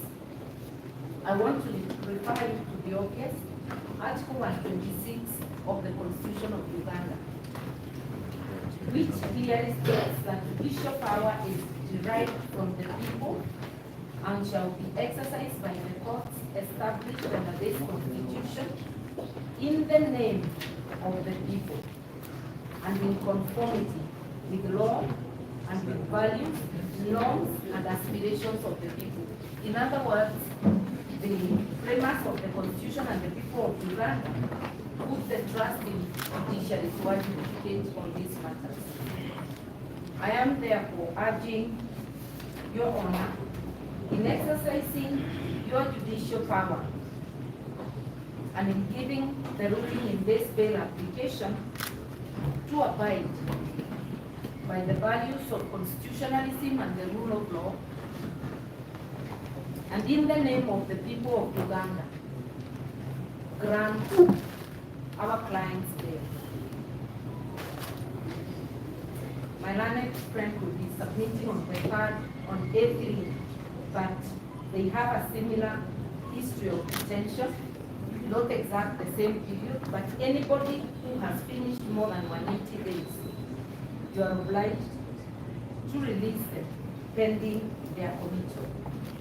I'm also reminding the court of the obvious that the scales of justice must balance. And in Article 21, equality and freedom from discrimination, we come before you as parties with equality of arms. Therefore, the prosecution and the defense are equal before you. None is superior. And none should come with the assumption that they carry more weight. Therefore, it is your duty to demonstrate, because justice must not only be done, but must be seen to be done. That the scales of justice are balancing, and that you are availing all the parties, and in this case, A1 to A3, the due protection of law. And the law on bail is for their protection. So we urge you to exercise your discretion to give them bail on such terms as you find fit, to enable these proceedings to continue when they are free, because they have stayed in custody for the maximum period allowed by law. I yield to my colleague, Speaker for the A3.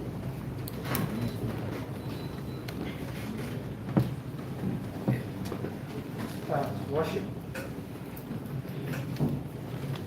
First, I raise issue with the submissions of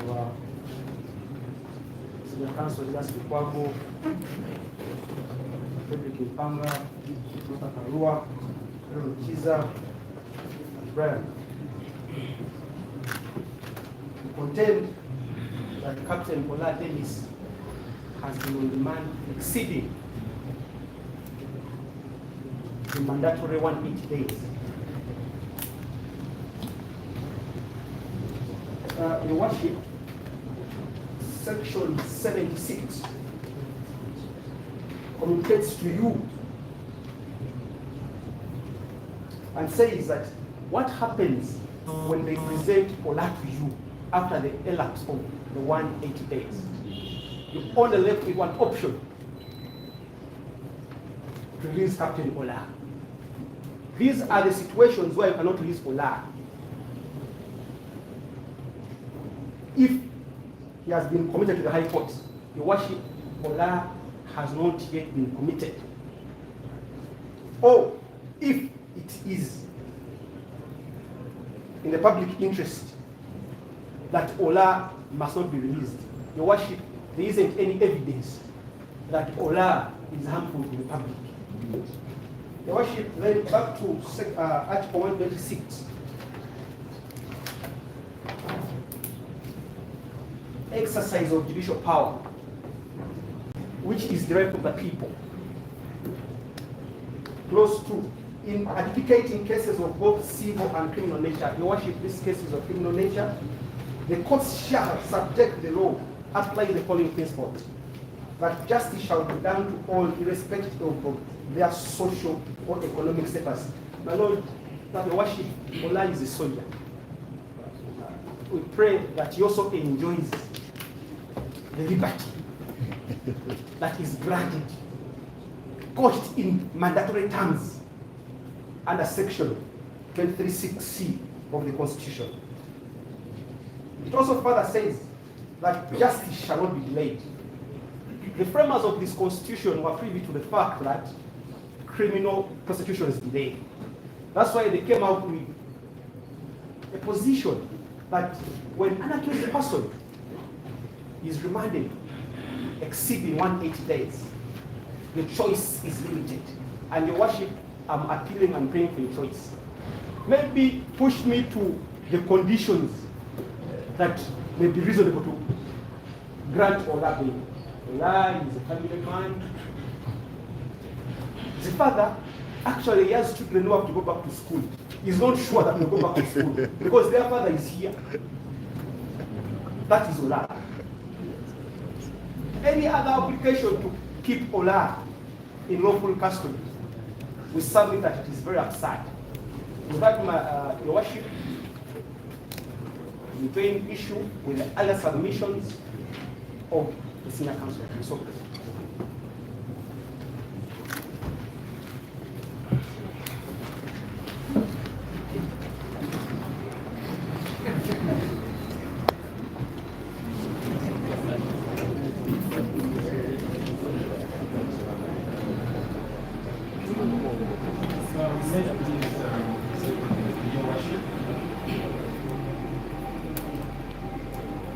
We were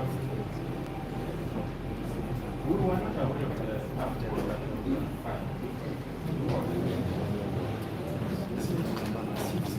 we were not aware of the affidavit which was filed by the applicant.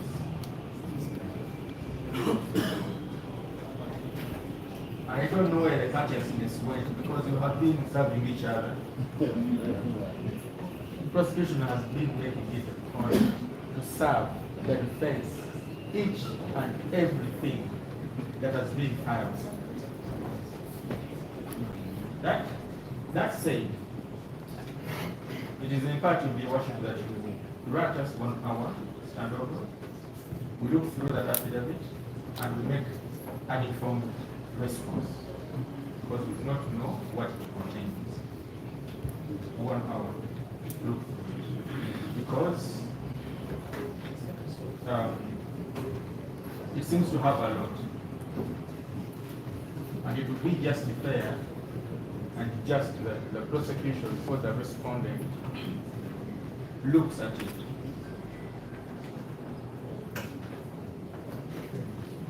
Also, we haven't been my colleagues have been submitting and they have been keeping authorities to themselves. They are the people who are actually singing fairness, but they are acting not strong. Every authority that has been talked about has not been given this prosecution.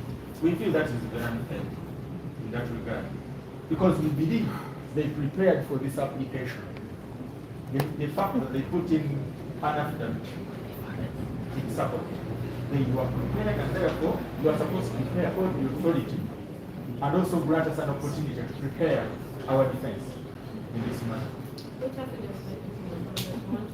There's an affidavit of Prosecution. We haven't. And this is what we are asking for, that God gives us 1 hour, only 1 hour, because we operate as a team, the way they do. So we need an hour to look at that affidavit and we prepare our response. We are going to give it today, after an hour. And that is our point.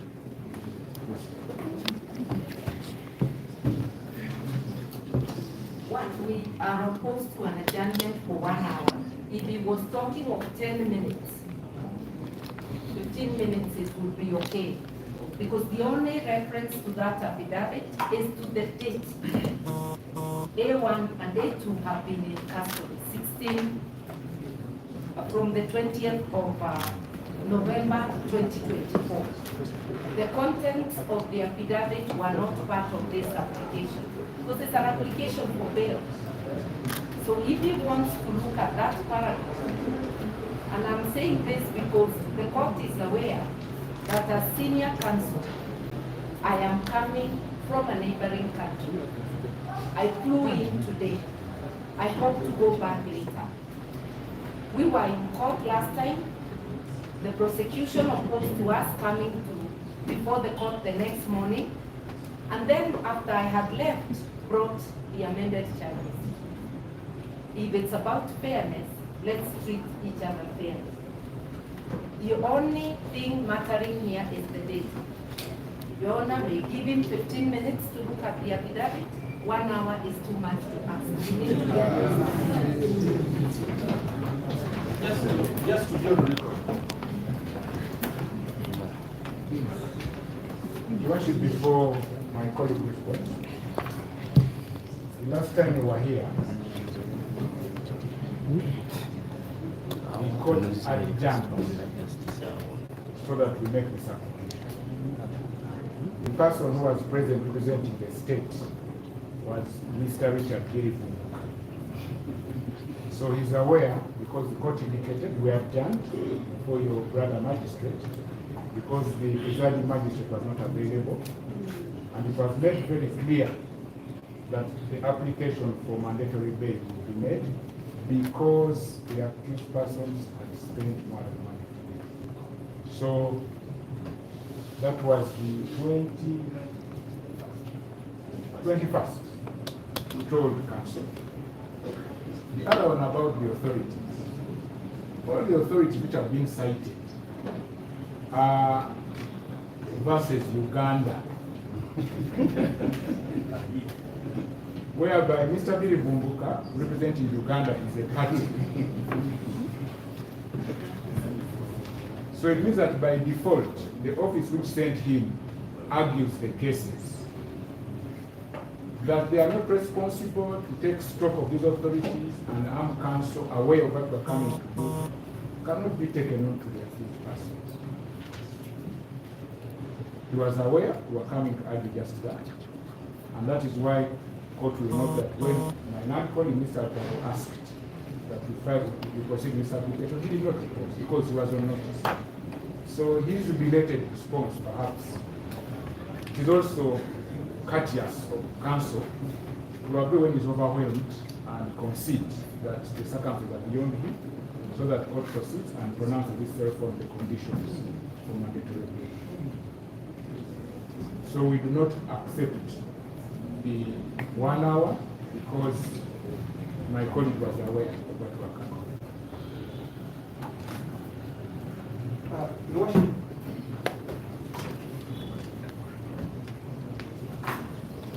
just like the Bible, with verses and scriptures, the Bible of justice is the Constitution, which Richard Billy has had for the time he has gone with the law. And I do not think that an adjournment will have amendments to the articles in the Constitution. But the article is speaking in command that these people, F3, ought to be released. Unless Richard Billy is going to come and address court and inform that he's conceding that Richard Davis Kona goes home. If that is the question, I don't like. But if that's not the position, I oppose the adjournment of an hour.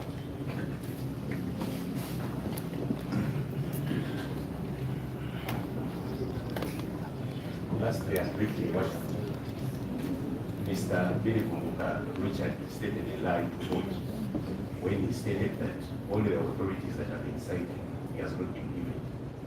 Your Worship, he has an authority which I cited, it's even highlighted for him. So he is lying to court that all the authorities that have been stated have not been given to him, and I pray that he will withdraw that.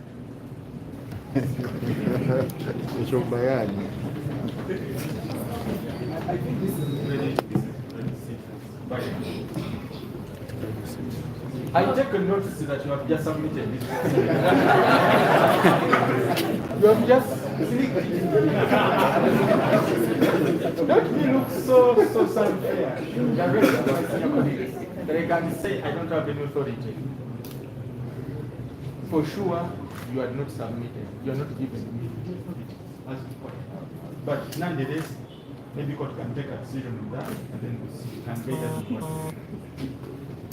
So since the prosecution says that it needs to look at the affidavit, I'm going to give it strictly 10 minutes.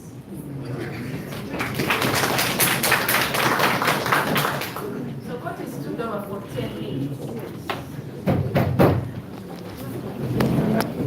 Besigye bayinza omutta atusabe kubanga koti bava gyongerayo for 10 minutes otegera bava gibuuza mbona ono Bilivumbuka ayagala kutunulako mu kipapula kino tebali mu kusoma, so koti bagyongezayo only for 10 minutes, so kitegeeza tetugenda kuvaako.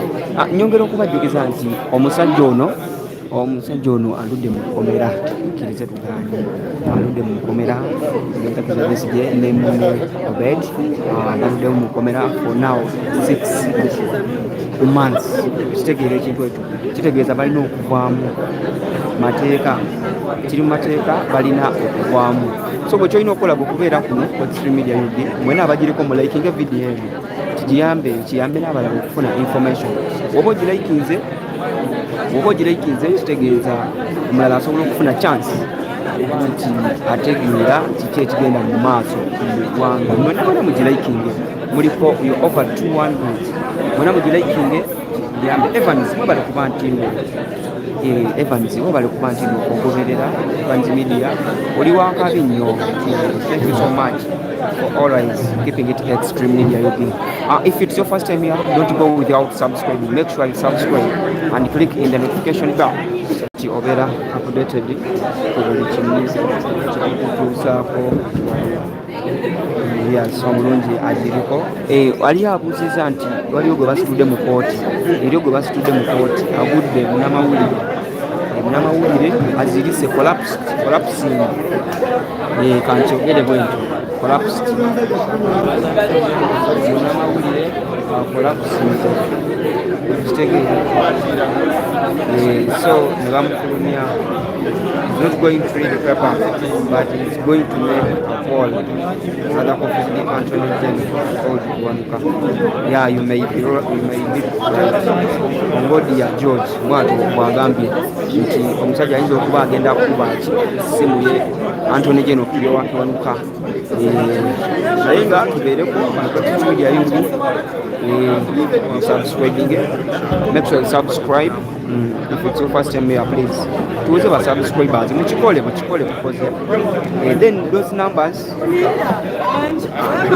eziri awo numbers eziri awo osobola oteekako data not supporting embeera yonna omulungi andiko Mr. Billy Vumbuka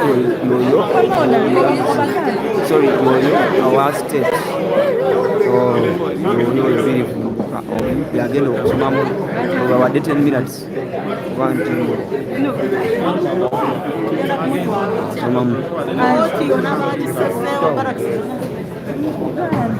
so all you need to do is subscribe. Tetugenda kuva Eria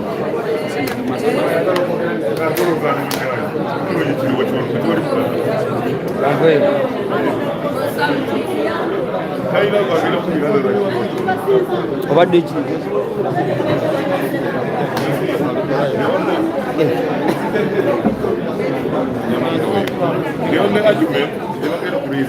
so embeera bweti bweri abantu bangi nnyo mu kooti olwaleero abantu bangi nnyo oliyo to banange tekulaba netwaka obadde ki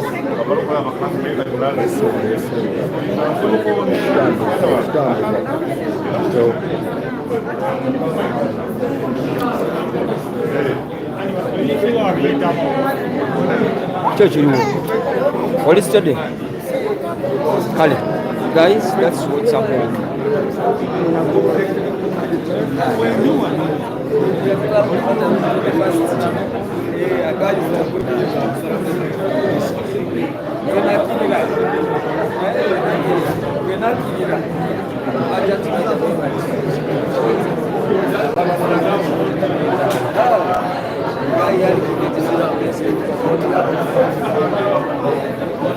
Ndowooza nedakika polisi z'okuba ziri mu okay, we'll be fine. Thank you. Anyway, what's here? Yeah, be.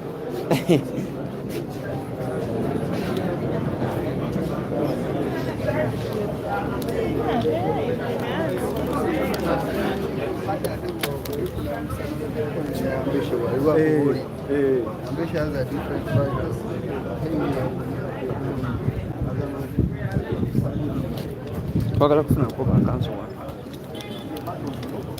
Amateeka gannyonnyola buli situation kiki ekibeerawo. So olwaleero tubadde tusuubira nti Mwami Richard Bilivumbuka omuwabi wa gavumenti akimanyi nti etteeka lirikiriya mu article 23(6)C of the Constitution ne section 76 ya MCA nti olwaleero Dr. Kizza Besigye bw'ajja mu kooti ekiteekwa okukolebwa kuwuliriza bail application ye. So see any other thing. That's a command of the law. Kati ye byatuzzaamu ate amending charges nga amateeka gannyonnyola kiki ekirina okukolebwa mu mbeera eyo olwaleero aba ali mu kumenya ssemateeka aba ali mu kumenya mateeka. So n'olwekyo asabye kooti eddakiika essaawa nnamba mbu asomeko mu affidavit gye twateeka mu kooti mbu tetwagimuwa.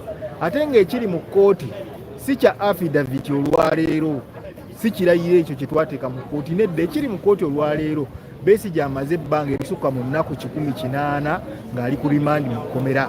Ate ng'etteeka linnyonnyola kiki ekikolebwa embeera eyo bw'ebeerawo. So ono kyaleeta ekya affidavit nti asaba essaawa nnamba era kiba kikyamu.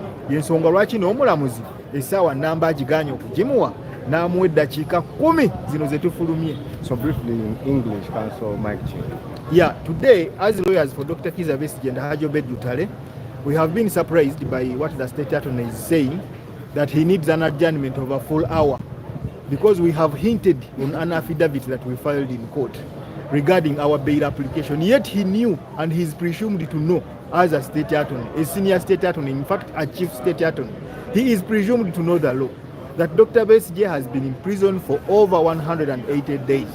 And the Constitution under Article 123(6)(c) of the Constitution, in mandatory terms, it directs that a magistrate court where such a person appears must release him on bail. The word used in the Constitution is shall, implying that even court has no discretion regarding that. It must release the person, save court has some few discretion there, that it might give some conditions to the accused person, but it must release the accused person. It's a constitutional command. However, the prosecutor has asked for an hour, which the judicial officer, the magistrate, has refused to grant, and she has told him 10 minutes, peruse the affidavit, and we proceed.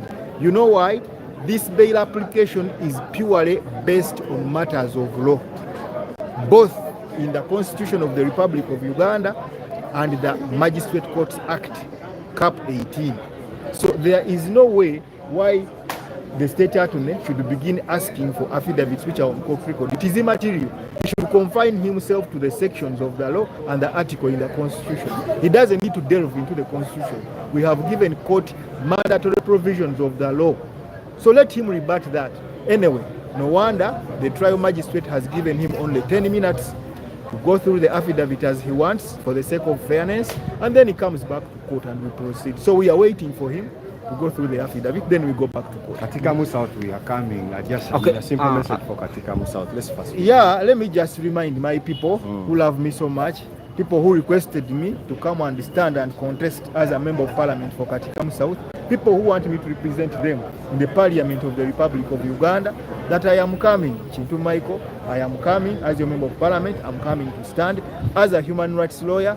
You can tell that even right now I'm fighting for someone's rights. That was even in Uganda Council. Yeah, so njagala kujjukiza abantu bange ab'Ekatikamu South nti sinaba kubeerabira, nzija ku Lwokutaano naliyo ne ku Lwokusatu nabaddeyo, era nga tuli mu kwogera ku bintu byaffe eby'enjawulo ebikulaakulanya Katikamu South Constituency. Abalema ab'obulenzi naba meetinze, so nange okusaba kwammwe nakuteeka mu nkola era nenzikiriza okujja nkiikirire Katikamu South mu parliament ng'omubaka addako 2032. Tuli wano olwaleero nga bwe mumanyi omwana wammwe wa Katikamu South Owendejje, ndi mulwanirizi wa ddembe. Eddembe ndirwanira buli wenda banyigirizibwa eddembe lye. Kintu Michael nja kubeerawo. Gwe munakatikamu South olonze Golodi, londa Kintu Michael kukiikire mu parliament, eddembe lyo obeere ng'olikuumye. Mwebale nnyo, mwebale. Sakategede naye njagala njagala okubuuza, based on your observation, which hope can you give to Ugandans? Which hope based on your observation on what is observed inside there? Yeah, you see, based on my observation in court, of course the trial magistrate has expressed good demeanor in court. Given her expressions and demeanor, I think she's so much inclined to comply with the requirements and dictates of the law, especially Article 23(6)(c) and Section 76 of the MCA, by simply granting bail and giving conditions.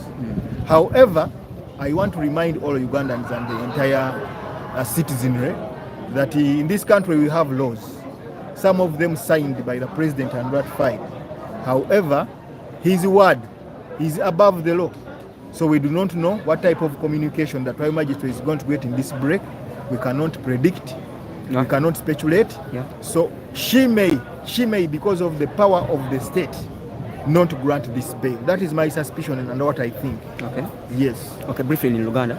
Yeah, nze ndowooza nti akaseera kano ketufunyaako eddakiika 10 nga tufulumye ebweru. Omulamuzi bambi nze nga bwe mutunuulidde mu kooti ndabye nga omwoyo gwe n'omutima gwe bikkiriziganyizza n'okuwoza kwaffe ne bail application yaffe, kubanga esinziira mu mateeka, ssemateeka ne Magistrate Courts Act, Section 76 MCA ne Article 23 akatundutundu 6 n'akatundutundu C. so ndabye nga akkiriziganyiza naffe ate naddala bw'alabye ng'omuwaabi wa gavumenti atagala so naye okutya kwange we kuli nti bannayuganda mwena mukimanyi nti wano mu Uganda amateeka wegali President Museveni yagasentingako tugalina naye tagateeka mu nkola ate instead agalwanyisa so mu break eno gye tuli musiyinza kumanya omulamuzi bayinza omuyisaamu akasimu bayinza okumutiisatiisa nga bwe mu biraba n'asalawo ekyo ekitali mu mateeka n'agaana okuta Dr. Besigye ne Hajji Obed Lutale ekintu ekijja okuba ekimenye ennyingo eyo gye njogeddeko ya ssemateeka n'akawaayiro kali mu tteeka erifuga ba magistrate kale so nze ng'omu mbuusabuusa nti anaakomplayinga n'amateeka olw'okuba nti Mwami Museveni bw'atyo bw'akola ebintu tagoberera amateeka era kikekumi teziweddeeko. Council, thank you very much.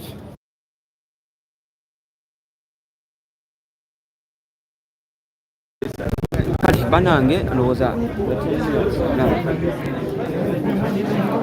banange ani agambye okundigiriza olunyankole maama salaamu musumba nkokuba ekifaananyi abaleeyi abampi aye bana maama kansooka ensabula bamaama bange ekifaananyi kambasabule maama niwo nkobi otolikoolenda obeera oli kumbuuza nkaliko galunyankole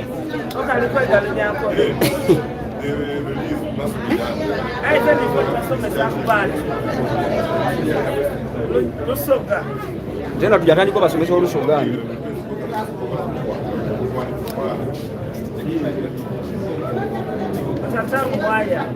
be ndibwe naano obukalamu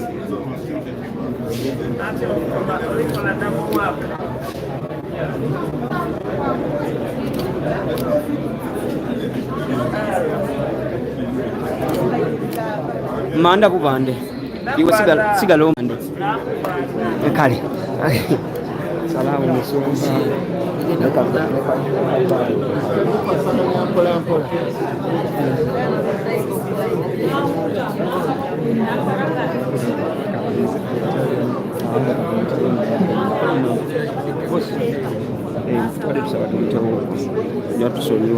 It's okay, sir.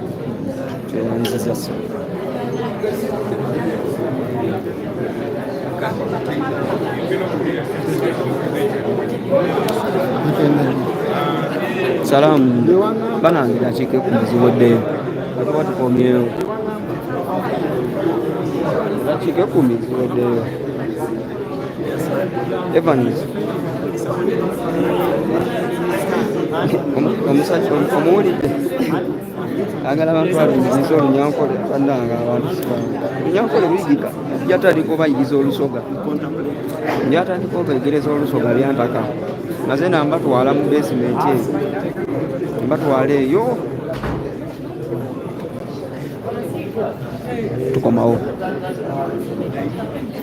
tukomawo ya bak temuvaako naye enjala enuma Evans media enjala enuma soka nkoleko era mbeeze mpinizeewo nkolaako siri bulungi nange oyagala nkola pusinge enjala entandikeko nange nzirike nalange enjala enuma eko kyemukola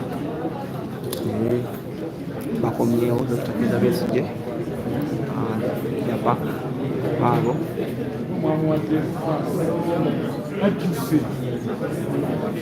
abasajja bano bannange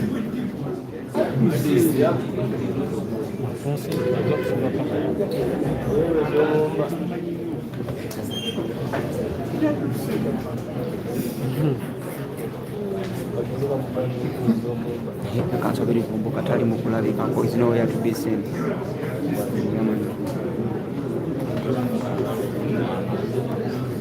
ayagala kulwanira ddala teyagambye agenda kulwanira ddala Evans media kyekigaanyi genda otekeko enjala enuma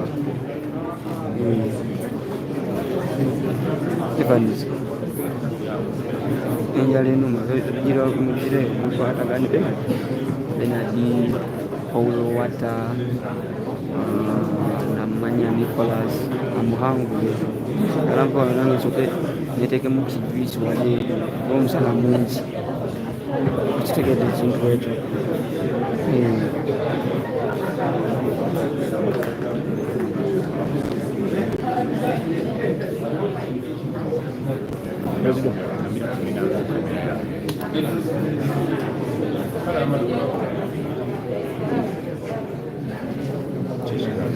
instead of kalabe kamu sebo kamu sika nene nyuma yekana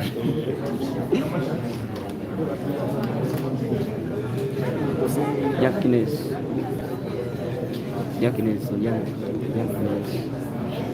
okamanyi Jackines ezinto kungiri town park aberukungiri mbagane basubscribinge bannange amataje gali Jackines naye mu kifo ky'amata sooka oteekereko wano kaddata tulabe kuba nsinikira ngenda gulamu amata Jackines okuva erukungiri bagambe gye tuli muna tuli kubaweereza kasubscribinge ku Extreme Media.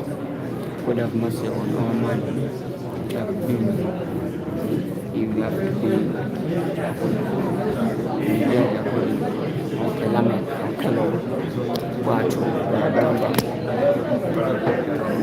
banange nze njala enuma era bakuba oluseke kati oluseke lekenda kuvamu oluseke lwa magezi toluluma nnyo si lwa mu bulabu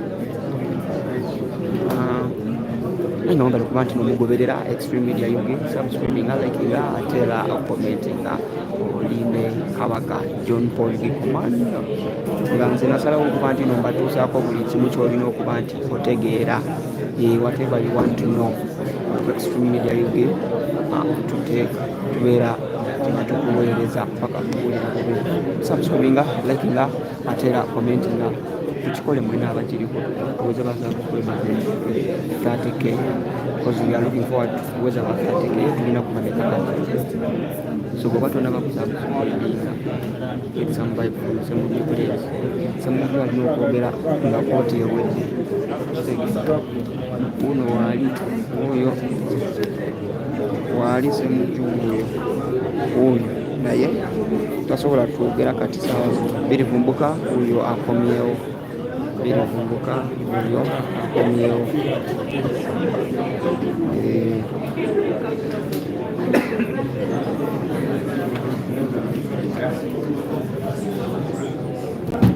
Evans webale kuba kusiima ni waddala omukooti mansho ate ne bali muzaayo omukooti mansho nekesi baganya omuwaddayo tujja kugenda amateeka tuli wanumanyi Evans Media webale kuba nti okimanyi kati kulwekyo sobola otegeka ekyetaano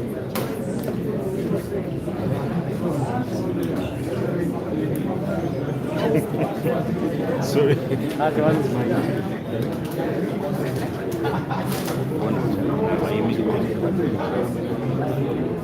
Lord Mayor wali and subscribing and you subscribe and please click the notification bell so that you get updated Nicholas Namani the one anange Nicholas mpa kumata sinikasiri tufune kumata nkugambye anaye ava kuba simu ava kuba simu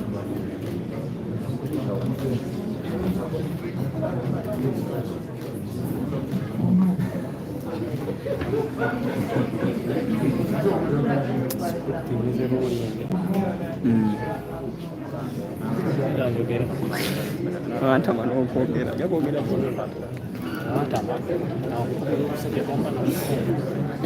banange jengeri yagala CEO wa PJ Packets yagala kunkubirako luseke bannange mukkiriza musindike kooti etandise tetusobola kwogera kati kooti etandise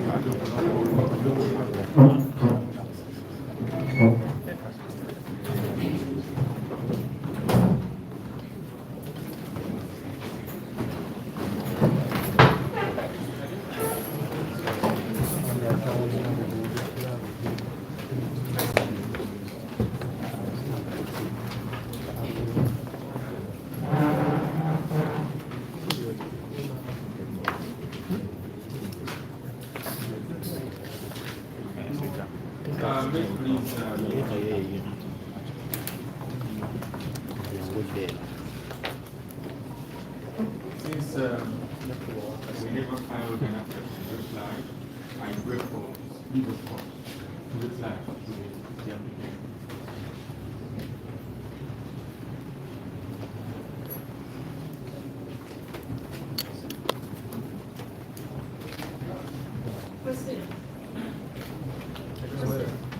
We don't receive.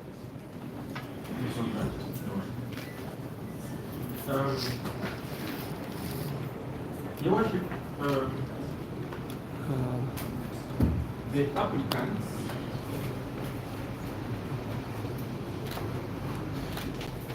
made an application under Article 23,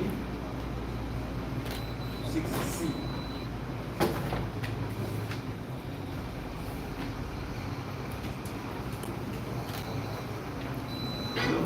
Although my senior colleague in Panama was referred to section Article 25, it is your report for saying Article 25. It is Article 26.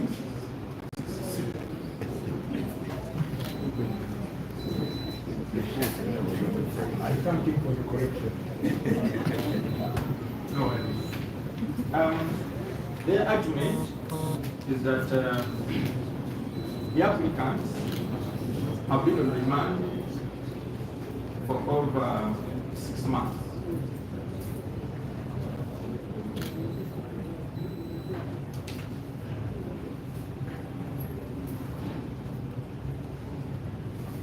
And they are premising their argument on the charges under the General Court Martial.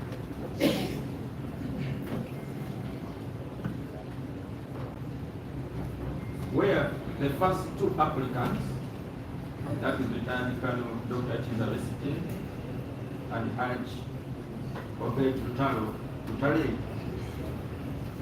appeared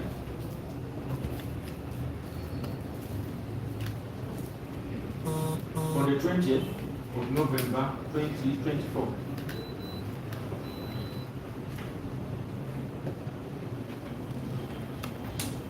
The defense or the applicants are also relating the same to the charges that the applicants are facing before this honorable court.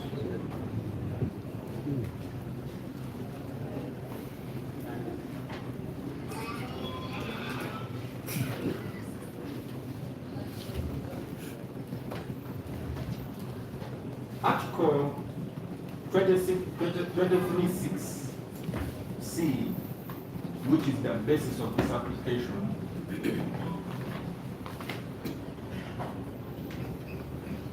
is to the effect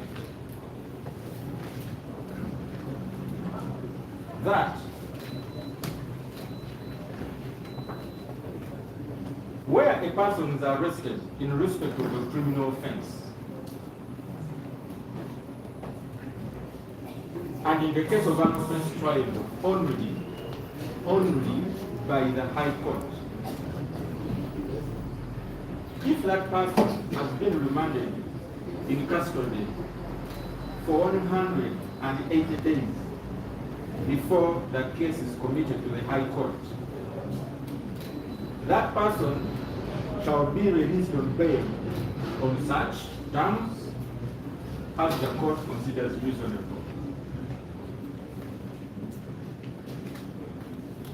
This article is perfect.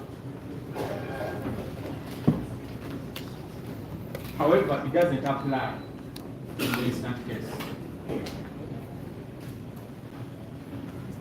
Why? The applicants appeared before the General Court Martial.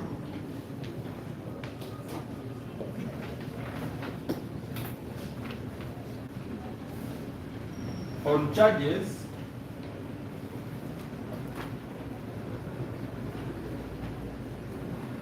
which are triable, not only by the High Court, but the lower court.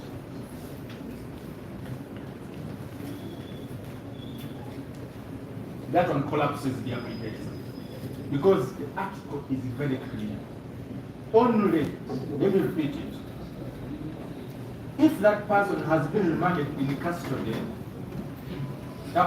in the case of an offense triable only by the High Court. The charges the applicants were facing before the General Court Martial were not offenses or charges that fall under Article 23(6)(c) of the Constitution.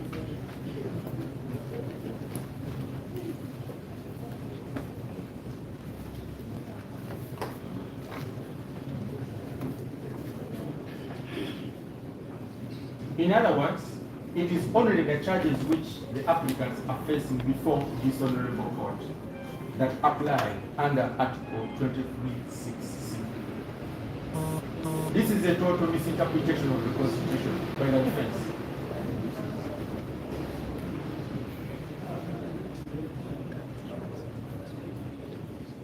The applicants are here in this court, which I may refer to as the civil justice system, on the 21st of February 2025.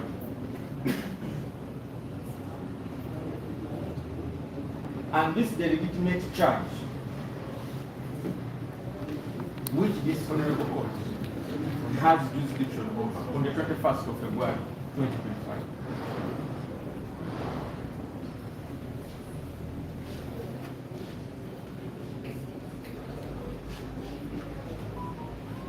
That said,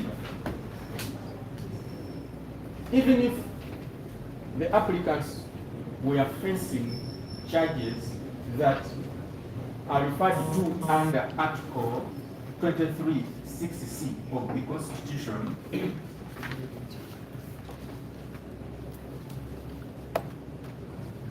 the charges of the General Court Martial do not apply in this honorable court, because the court martial is under military justice system. And this court does not have powers on any matter that is before the General Court Martial.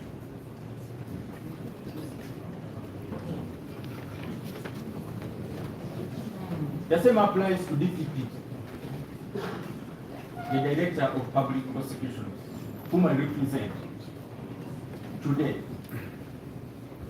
So it would be irregular to bundle the two justice systems and hold the civil justice system liable for, actually responsible for what happened in or before the military justice system.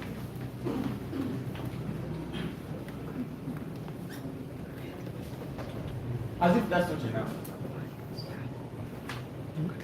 the charges under the General Court Martial ceased and were terminated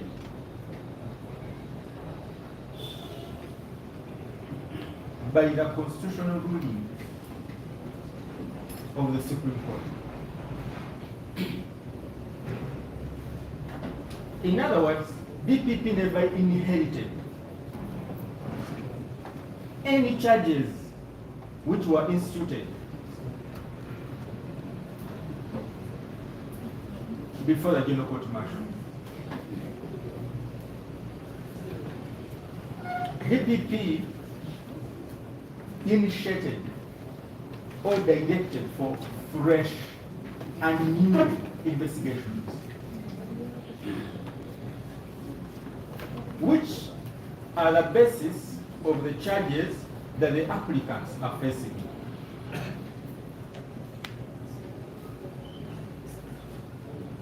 The applicants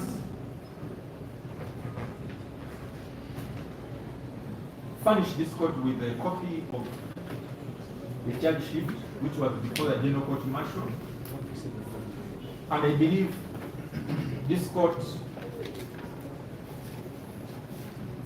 takes judicial notice of the charges on the charge sheet, apparently for court.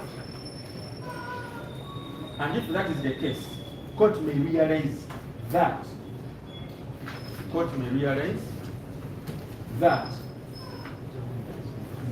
the charges do not speak to each other. The General Court Martial has different charges. There were different charges. And here, the applicants are facing charges which are completely different. But even if the applicants were charged with offenses which attract death, even if the applicants were charged with offenses which attract death before the General Court Martial,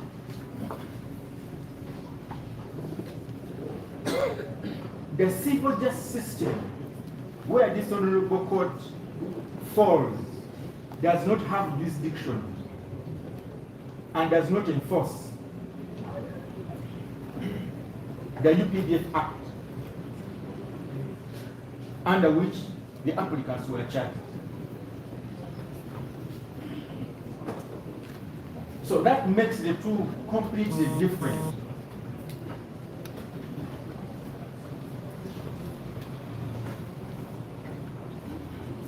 Your Worship, the question is, does this court have a record of the General Court Martial?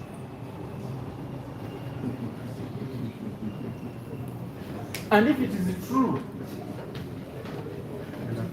that it does not have the way I believe,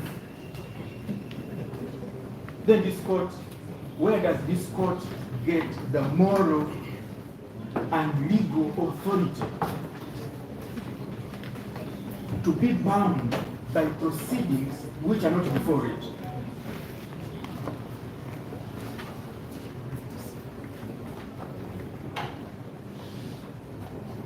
We invite this court to agree with the prosecution that this court does not have any moral or legal authority to consider the record of proceeding in the General Court Martial, even if it had it, because this court was not party to that. This court did not in any way inherit the proceedings of the General Court Martial.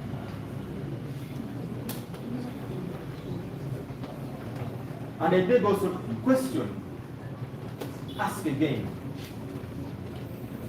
and I also ask this court, ask itself, when did the charges against the applicants, when were they filed before this court? When did this court first interact or come into contact with the applicants as a civil justice court? It is simple mathematics. It is on the 21st of February 2025. And that translates, what does that mean? Lawyers are not good mathematicians, they do not count money, but I try to count. The applicants have been in custody for 3 months and 8 days.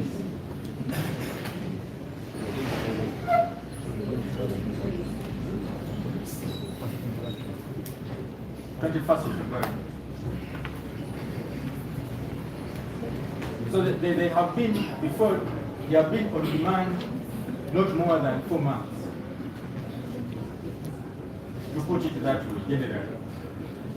Now, if that is the issue, if it is true, they have been on remand for not more than 6 months, are they entitled to the provisions under Article 23, Clause 6C? The answer, Your Worship, is the negative. No.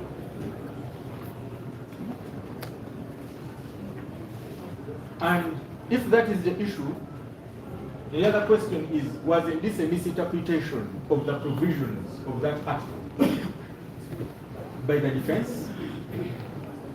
We invite this court to answer it in affirmative.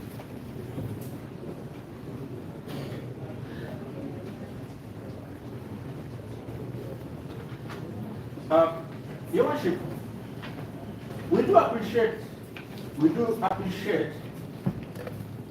the provisions of that article and would have no problem court releasing the applicant if they had blocked the mandatory period. But they have not.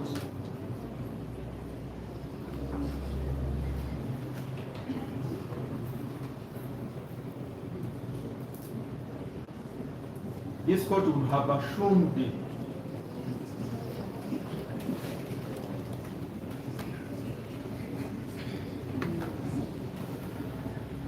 jurisdiction which is over and above that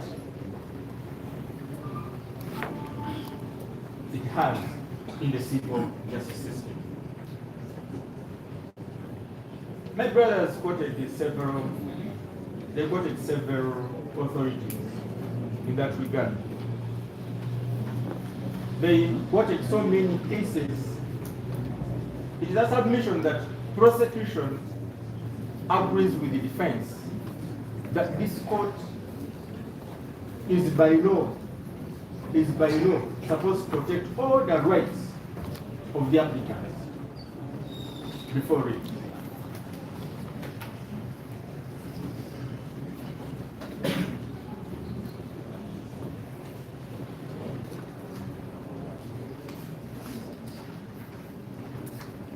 But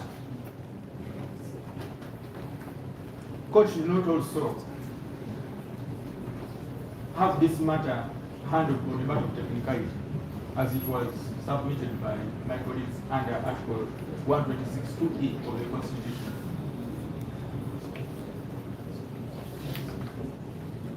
Even if the applicants, for example,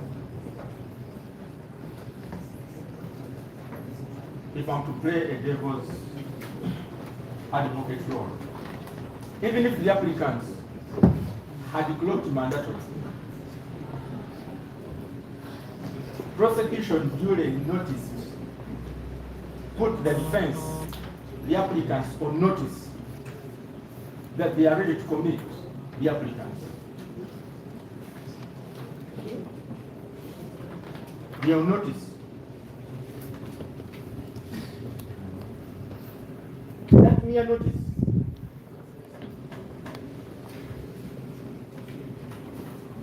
ties up the hands of this court. It is our submission and prosecution that ties up this court. And any decision which is to the contrary would be administering substantive injustice on a matter of technicality. How? Because the defense submitted that Article 23, Clause 6C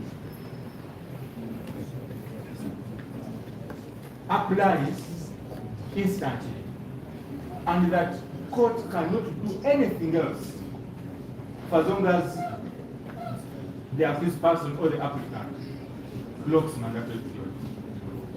Our argument is that even if they had blocked mandatory period, the mere fact that we put them on notice that our committee papers are ready, the provisions under Article 23, Clause 6C is not a ticket to have the applicants released on mandatory bail when the committee papers are available.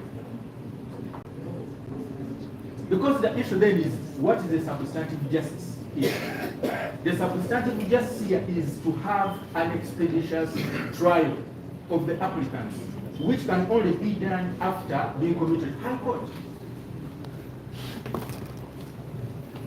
The argument by defense that, the first thing we have to do is to consider mandatory bail, let the applicants be released on mandatory bail, then the rest come later. That is the thinking selfishly. It is acting contrary to Article 126(6)(2)(e), which they quoted. Gosh, they took a lot of time. But I'm just about 10% of the 10 minutes.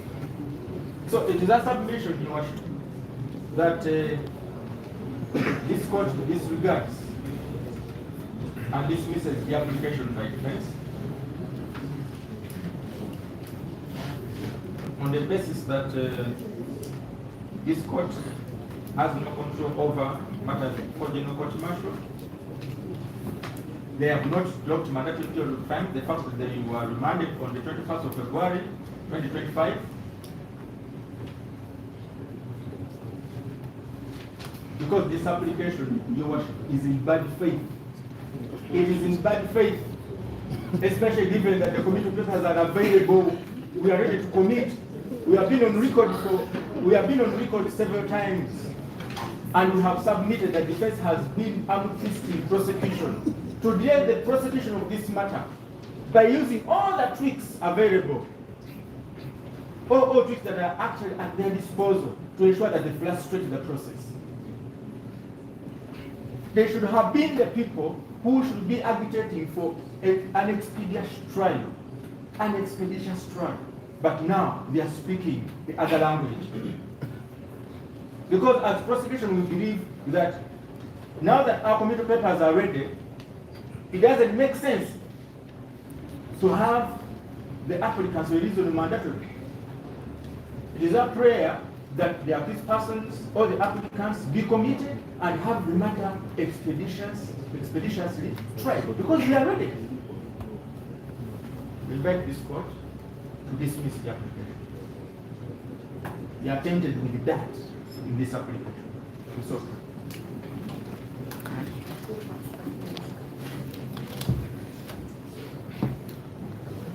I'll make my response first and then my colleagues will come in. I'm just we will try and be very short. One of the things is, when does the period of remand count? And I'll start by giving the court an authority which was determined in April this year by Justice Isaac Nwaka. This is application number 133 of 2025, arising from criminal number UPDF GCM 022 of 2020. Besigye Enoch, applicant versus Uganda. And in this case, I will not go to the details, but I'll come to the end of it, where the court says, I find that the applicant has satisfied the requirements for mandatory bail and Article 23(6)(c) of the Constitution, Section 15 of the Trial on Indictments, case detention of over 1,500 days without trial, and committal qualifies him to be released on mandatory bail. This person, the 1,500 days being referred to, is the remand in the general court, in the court martial. So this authority sorts out the matter of whether the period of remand in the court martial counts. Number two, it would be absurd to construe the period of remand as 3 months. And I'm urging this court to take judicial notice, because these matters have been very public. Since the judgment of the Supreme Court on the 31st of January this year, the A1, A2 have been in court applying for bail, and the prosecution has refused to concede to bail. They were not released by the authorities even after the judgment. How then can the court take the period of remand under the general court martial in asylum? Before we came before this court, under what warrants were they being held? Wasn't it to the order of the state, which continued to oppose bail application? My friend cannot approbate and reprobate. He must decide what his submissions are, but not one time to oppose bail and say they are lawfully held, and then to come and disown the period for which they were detained as an extension of the proceedings in the general court martial. In fact, doing so is admitting malice, because if there was no connection, then the Attorney General would have been the first to say, release them we are now doing new investigations. The Attorney General did not do that. So the submissions of my learned colleague, the prosecutor, is actually borders on admitting malice on part of the Attorney General. The court should not be caught in this conspiracy to deny the accused persons their liberty. I don't want to go back to Article 23 because it's very clear. It doesn't say the High Court only. It says,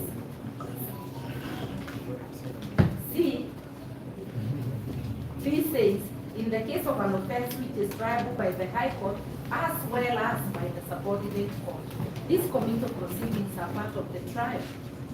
So the subordinate court initiates and the High Court continues with the trial after committal. If that person has been remanded in custody for a period of 60 days, so if it was this court, we would have come for bail early. But because it's both, if you look at C, it's both the subordinate court and the High Court. They've been in custody for over 180 days. And it's very clear that if before the case is committed, and exactly that is where we are. We are applying for bail before this case is committed. Are we entitled to do that? Yes. And that's where we refer you to the Magistrates Court Act, Section 76. We are not doing it just because we dreamt of it. It's the law, it's written in black and white. That in respect, this is 76B. 76B A, in respect of any offense punishable by death, if for a continuous period exceeding 180 days, which is where we are, if you allow me not to read B, to go straight, the magistrate before whom the accused person first appears after the expiration of the relevant period shall release him or her on bail, shall, on their own cognizance, notwithstanding that he or she is accused of the offense. So before any other act, before any other application, including the committal, and we were not aware of the committal, we came for our bail application, it's today that we are becoming aware. So if the court were to look at who has been delaying, we were at the court martial for several months. They never commenced the trial. We've been before the civil courts for the whole of February, March, the whole of April, and this is the end of May, 4 months. Who has held the prosecution from concluding? He cannot come and infer improper motive on us. Your Honor, there is very little room left for you. There is no discretion in this matter. You must admit them to bail. But you have discretion as to the terms. Let my colleagues finalize. I'm aware that the court has requested we finish the trial to be I yield to you. My colleague has something jointly so we are organized when I come in.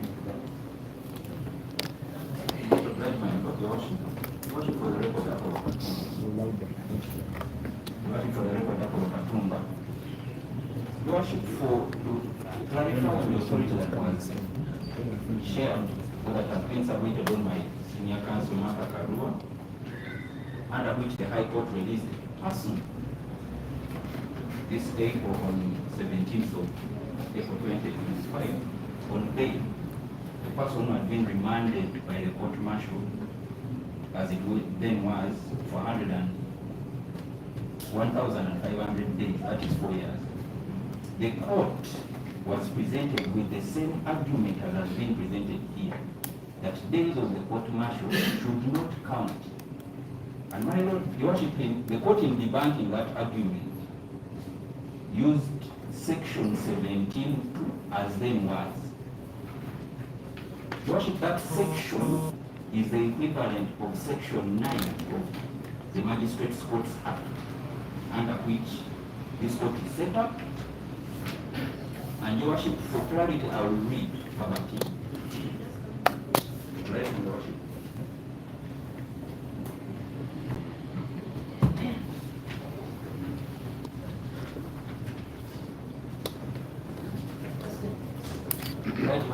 It says, the jurisdiction of a magistrate's court shall, subject to this act, and any other law limiting or otherwise relating to the jurisdiction of that court or the presiding magistrate, be exercised in conformity with the law with which the High Court is required to conform in exercising its jurisdiction by the Judicature Act.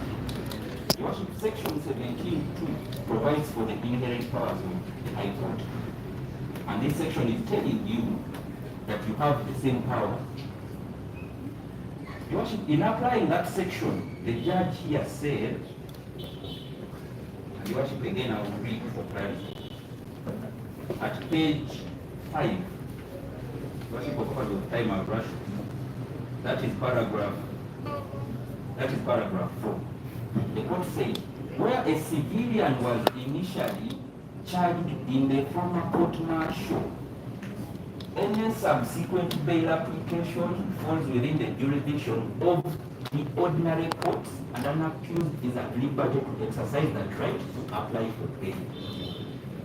Your Worship, I don't know what counsel was submitting with this authority. So, Your Worship, meaning this application is properly before you. Where else do you want us to apply? In the court martial? No. And Your Worship, at the conclusion as was read by my learned senior, Your Worship, it is paragraph 4 of that judgment on page 5, the ruling.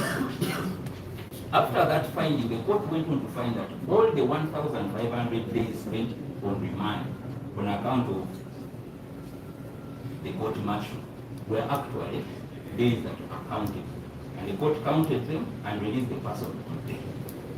So Your Worship, being the position now of the law being, you cannot say that proceedings of the court martial are not counted. In any case, Your Worship, this is what, if you rule like that, this is what you're going to say. That the people who are serving time now in the prisons, because of the court martial, are actually free. We would be glad to take that finding. But that is essentially what we say, that whatever they are serving is not counted. So let them be released then. In any case, Your Worship, as my colleague is saying, where did the state pick the accused persons to bring them here? Did they pick them from their homes? Did they pick them from their workplaces? They picked them from Luzira government prison. They are serving time on account of the court martial. So Your Worship, again, as we close, so that I cease the floor to my learned senior. That time is as good as time that they have spent when they came here. So Your Worship, as I close, that is the submission I saw. And I seek the court to take it into consideration, that submission. Your Worship, the issue of the 80 days has been tackled extensively by my colleagues. 180 days. I just wish to reiterate that Land Council for the State, Mr. Billy Vumbuka, conceded when he said that he would have no problem with them being released if the 180 days are met. In his view, the 180 days should start when the accused persons were brought before this court. Your Worship, my colleagues have cited authority to show that indeed the courts of law have found that the remand period where there has been a court-martial intervention start from the time of remand by the court-martial. On that basis and on his own concession, the persons should be entitled to be released. We take it that his submission and his concession was based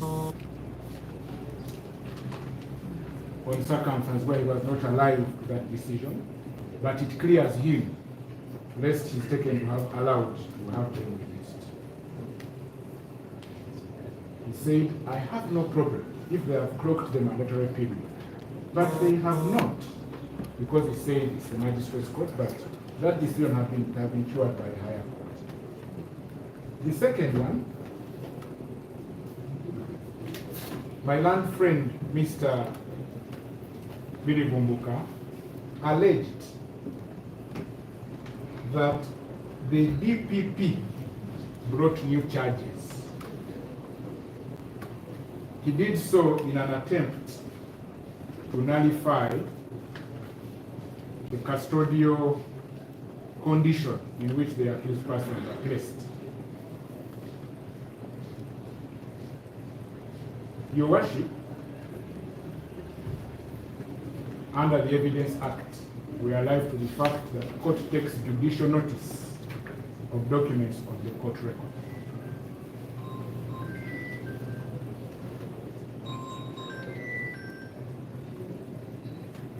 Your Worship, in the criminal application number 1 of 2025,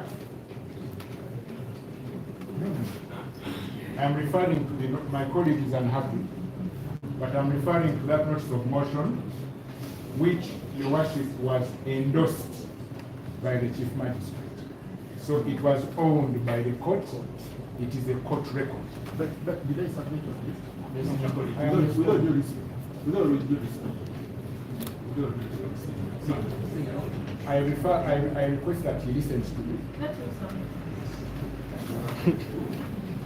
And if I may just, Your Worship, put the matter in proper perspective, the application was brought at the instance of the land chief state attorney and was pursuing this application with vigor.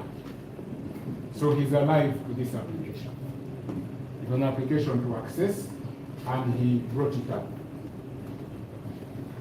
Your Worship, that notice of motion, as it should be, is supported by an affidavit of DIP, or Dick Benedict. I would want to refer to the first 4 paragraphs. But Your Worship, I think this is the record. I know the court has jurisdiction to overrule prosecution. I know that, Your Worship. But again, as prosecution, we cannot see when there's something wrong or wrong. First of all, we never responded anything in respect to that notice of motion in our response. I believe that my senior colleagues should be making a rejoinder on specific issues which we raised in our response. Yes, that was not part of it. Secondly, his raising other issues is now going into details of the affidavit, which was never part of our response. Your Worship, I respect my senior colleague. You understand? I do respect that, but being senior is not a prerequisite to go into details which were never brought up at any point during the trial. We never talked about it. I pray that this court prevails over him to speak and submit and address court on other matters which arose in the reply. If I may, I'm responding to the contention of the DPP having brought absolutely. Yes. And I'm mindful of the fact that again, the affidavit my colleague is objecting to wantonly was drawn by the DPP. It states as follows, my Lord, Your Worship. In paragraph 2, yes, I'm just referring to my Lord, it says that the respondents are accused persons in Accra Criminal Court number 8 of 2025, which is the matter before you. The respondents were previously charged before the General Court Martial at Machimbe and were being tried there. However, following the chain of the Supreme Court in Constitutional Appeal number 2 of 2021, Attorney General versus Michael Kabasiluka, the case was transferred to the Uganda Police. The Uganda Police took over investigations of the case on 11th Feb, and I was one of the officers who was assigned to investigate the case. The case was transferred. It is in the affidavit. Your Worship, when you transfer, let's be practical. Your Worship, if you transferred your car to me, I inherit it. God forbid. So,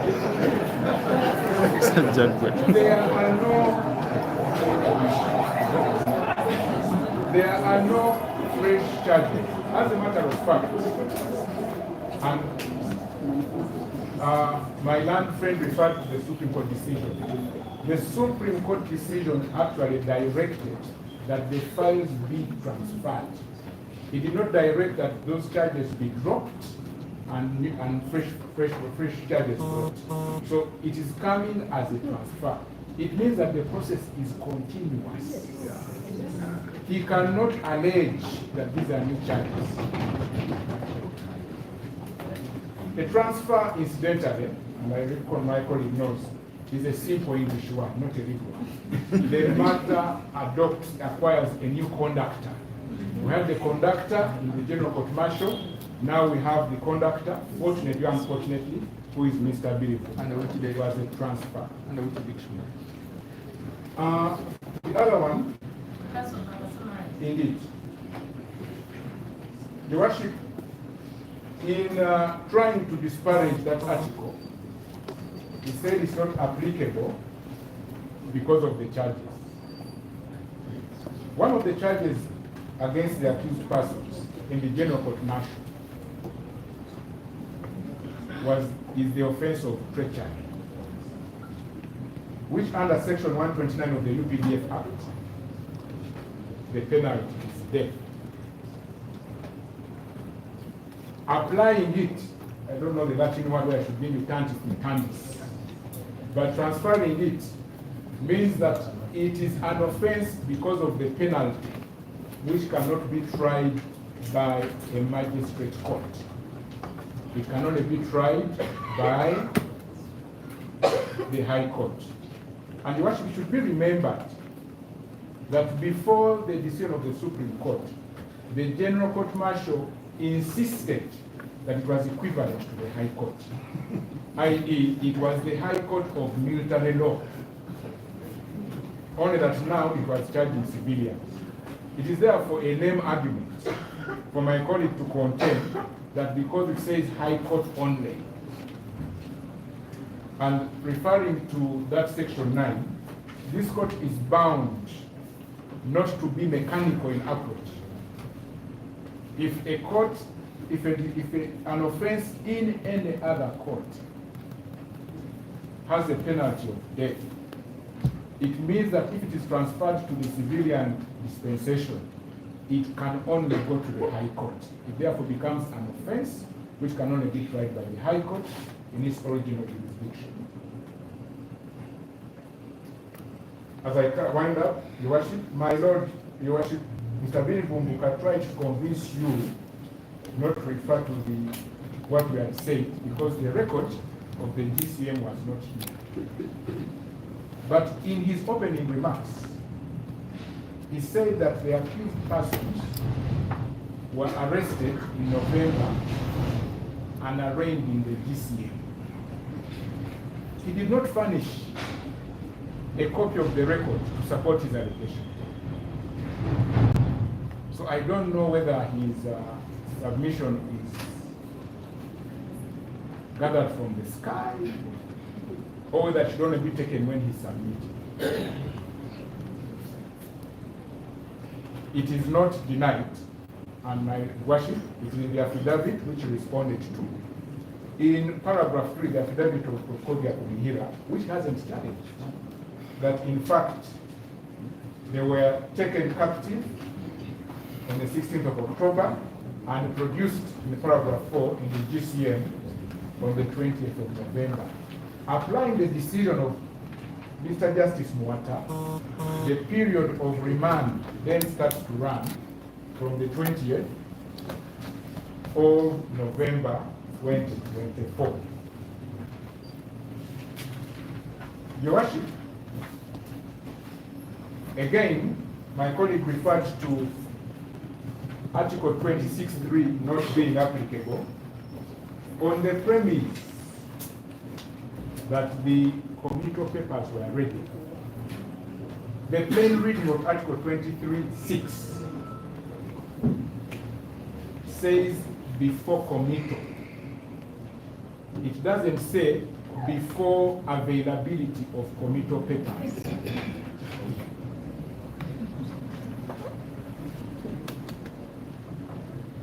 So again, my colleague Mr. Billy Vumbuka knowingly is trying to read into the Constitution things, they are not things which don't exist. The clause is very specific. And incidentally, the release of the accused persons on mandatory bail does not stop the committal, because they can be committed while they are on mandatory bail.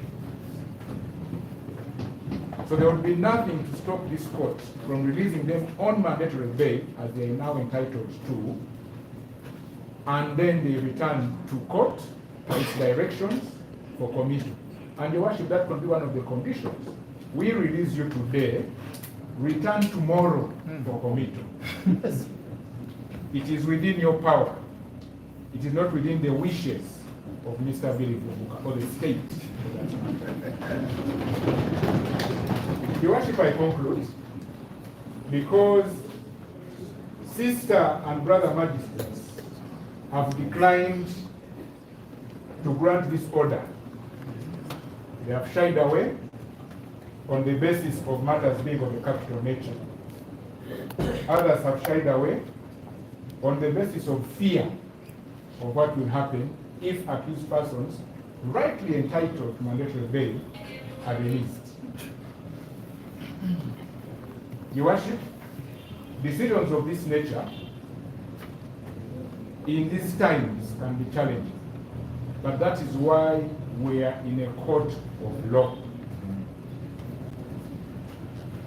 It is the reason why disputes, however egregious, however grave, however serious, are brought to a court of law which is independent and which is free from influence and free from fear. Your Worship, we cite in the journal The Discipline of Law by Lord Denning. Your Worship, it states this, I'll just read it.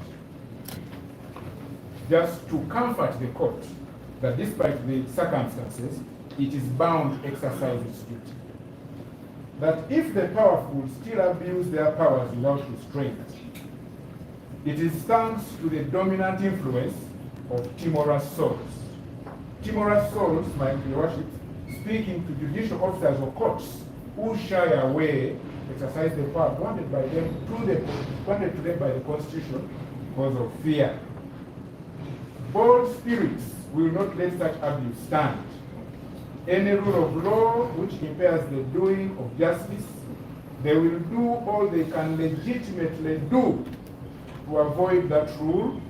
They will even change it so that justice before them is done. We therefore appeal to this court. The Constitution commands the court to release the accused persons on mandatory bail because they have met the standard, subject to the conditions in which the court imposes. That circumstances are dire and perhaps strange things will happen, that is an after event. The role of the state, as I conclude, Your Worship, was very simple. Under Section 76, the duty of the state, Mr. Bill Buka, my brother, was to demonstrate two things. They are entitled to be released unless, before the expiration of that period, they have been committed. In this case, there is no committal and he has conceded. He has his papers ready, perhaps in his court, but has not done the committal. Two, the magistrate is satisfied that it is expedient for the prosecution, for the protection of the public, that the accused persons should not be released from custody. He has not demonstrated anywhere that these are a danger to the public. he has not therefore discharged his burden in any way, despite the time court accorded him.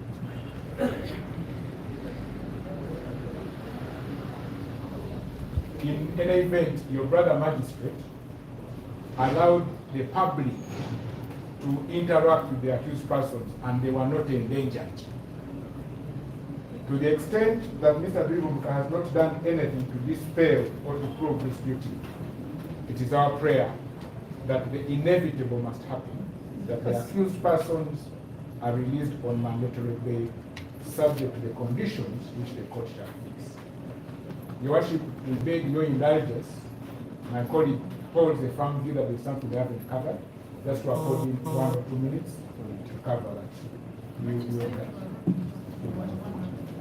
He has stood up, he says he has been piercing me to say there's something I've missed. I apologize. Just 1 minute. Much obliged, Your Worship. Your Worship, all matters have been canvassed.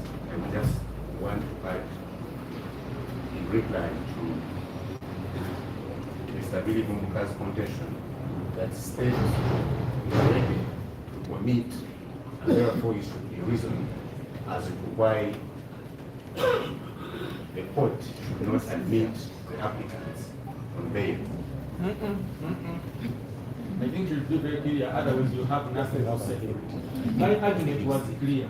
Let him submit and then court will look at his Much obliged, Your Worship. Your Worship, the authority I would want to cite to this honorable court is a high court authority by... Yes, Your Worship, because it's instructive. It's instructive on the issue of...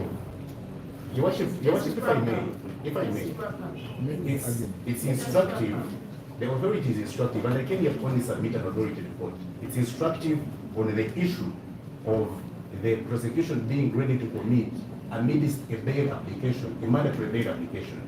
And this authority by Justice Collins Asley at the High Court of Bulu, where the persons were charged with aggravated robbery, stated that even if, because prosecution was requesting that it commits before the mandatory bail application is had, the learned justice had an occasion to say that even if the prosecution had papers in court, as they had then, you cannot overlook the provisions of the Constitution for entertaining and granting an application for mandatory bail, and therefore it can be done later.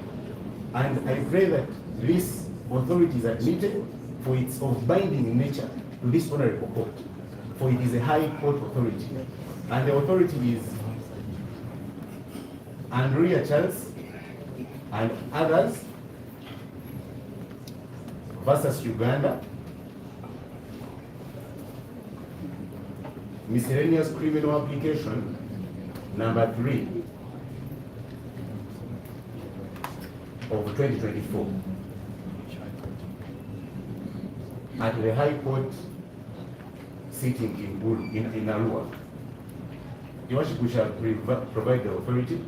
My friend has stepped out to print the same, and court admitted the applicants on bail, even when prosecution had papers in court saying that it was ready to commit the applicants.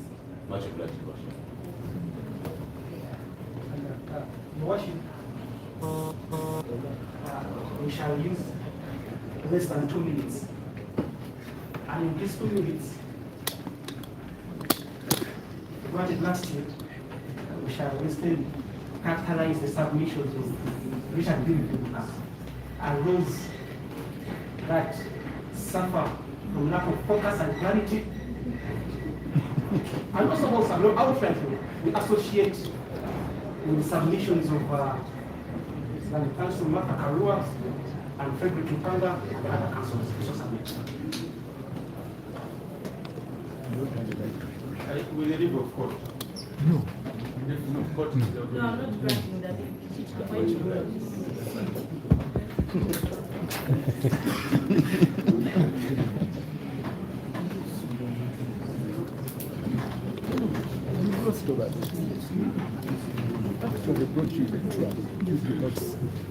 Kale bannange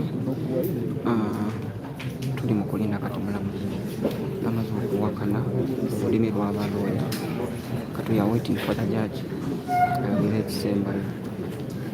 Mbasaba mu subscribing please if it is your first time people watching us from Kenya.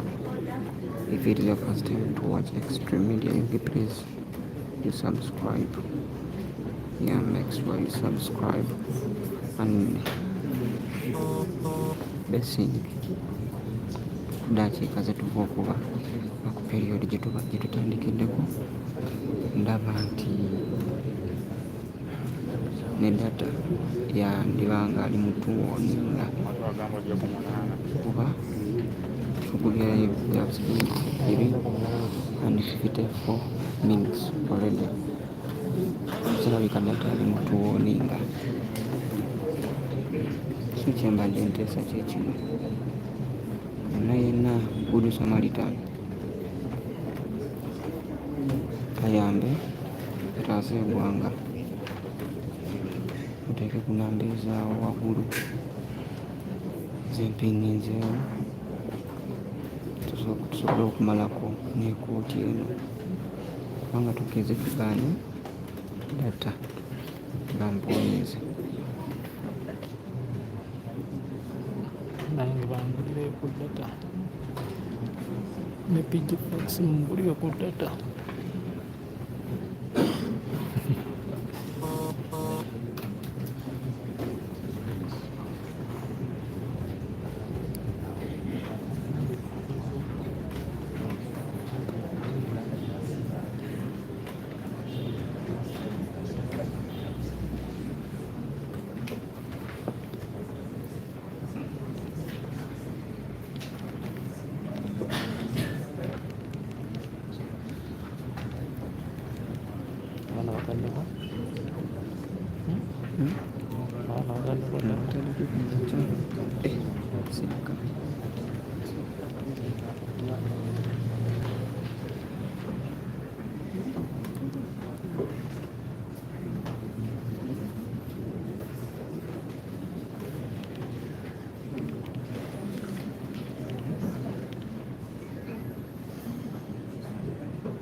Tuli mu kulinda mulamuzi.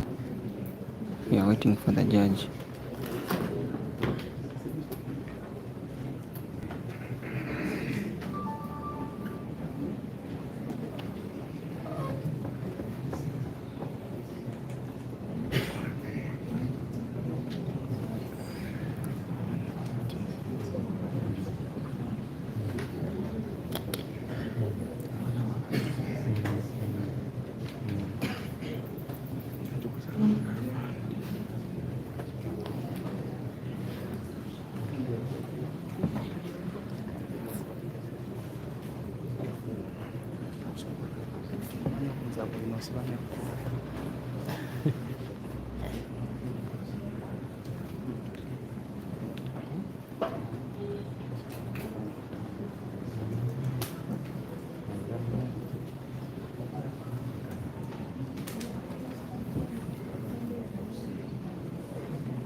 Guys, that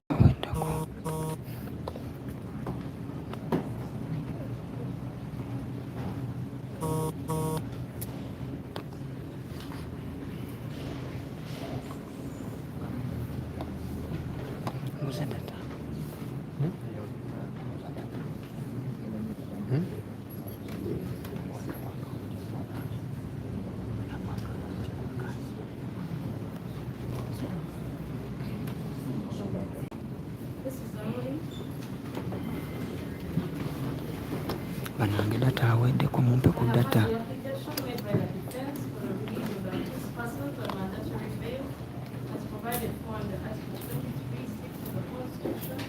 On the basis that those persons have clocked the 180 days spent on remand before commission. The defense has made detailed submissions that Article 23(6) is a command of the Prosecution, that this court does not have the discretion but rather set the terms for the bail. Prosecution in reply submitted that the charges that were charged with under court-martial seized and were terminated by the constitutional decision of the Supreme Court. Prosecution submitted that the accused spent 3 months on remand and not 180 days. The defense in rejoinder submitted that the proceedings of this court are a continuation of the proceedings of the court-martial, and thus the days spent on remand should be considered from the time the accused first appeared in the court-martial. The defense has provided a number of authorities to buttress submissions for grant of mandatory bail under Article 26 of the Constitution.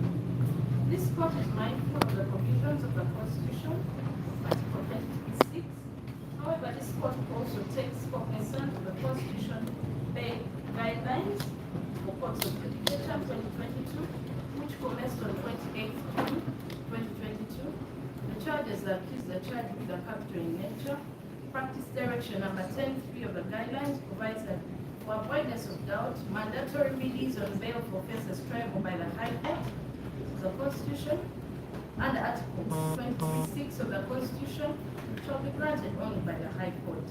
This provision asks the jurisdiction of this court to grant the applicants mandatory bail. The fact that this court's jurisdiction is ousted by the practice direction number 10.3, this court cannot go ahead to determine whether the days on remand cover the period before the accused were arraigned before this court.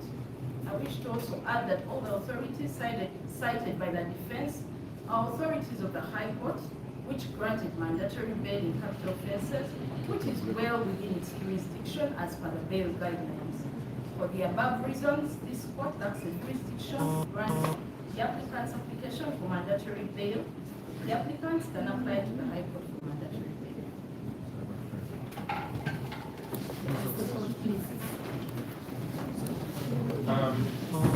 Your Worship, yes, Your Worship,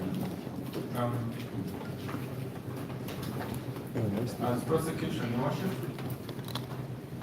now that this court has pronounced itself on that application, we intend to make an application to amend before Your Honor. I'm intervening. Upon the rules. I'm intervening. Let me hear what you have to say. Let me hear. Your Honor, thank you very much. We have had the ruling and we respect it. And the immediate response Your Honor, for even the state can come in, the guidance you have cited, the immediate you cited guideline 10, guideline 11 says that once you do that, then 11.3 says that you immediately transfer the file to the High Court. I pray that you abide that guideline and recruit. Pardon? Read it. Yes. This is the guideline that the court is using, so I would want to read it. The procedure for bail, that is the heading. A magistrate's court shall submit to the High Court files of persons eligible for mandatory bail. Subsection 2, an application for mandatory bail in the High Court. Yeah, so basically that is subsection 3 of section of sub-guideline 3 of guideline 11. It says that this court submits this application, this bail, this file transfers it to the High Court immediately, that the accused persons before it are eligible for mandatory bail. And it is our prayer that they are eligible for mandatory bail. And the next step is transfer. You want to join the issue. Again, citing those guidelines. Because those guidelines, just to put it, create a link, provide that an application to mandatory bail in the course of this meeting will be oral. We have made the oral application. The court has found, as it did, that it does not have jurisdiction. It has not found that the accused persons do not qualify, meaning that the matter now, the issue, is about jurisdiction. Therefore, I'm relying on the same regulation or guidelines. 3 reads, a magistrate court shall submit to the High Court files of persons eligible for mandatory bail, and upon receipt, the registrar shall cause the files be registered in the bail register. To that extent, and guided by the first sub-regulation, which provides that applications in the magistrate are oral, ours is an oral application now, given the finding of court, for the file to be forwarded to the High Court, which is a command to the registrar to enter it in the bail register so that that application is considered. It appears to be mandatory and not discretionary, so we reckon that once it's been referred to the court, it is bound to abide. I reckon that the response from Mr. Bill will be to affirm the mandatory command so that going forward, the file proceeds to the High Court. Most of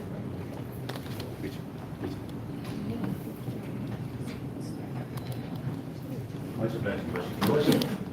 We think that it should be on record of the lower court's record, or when we go to the High Court and come up, that we specifically contested the selective application of the bail guidelines. I think that one that is a critique. It's not you. That is a critique of the ruling which you are not contented with. It is You fine. cannot have it on record now. That's a wrong procedure. The ruling can be criticized. Just something. Your Worship, we pray that the court gets him on paper, because we are now starting to Make a submission. Your Worship, it is on record that we filed the bail application in the High Court. Your Worship, the bail guidelines, under specifically guideline number 8, provide for time to dispose of a bail application.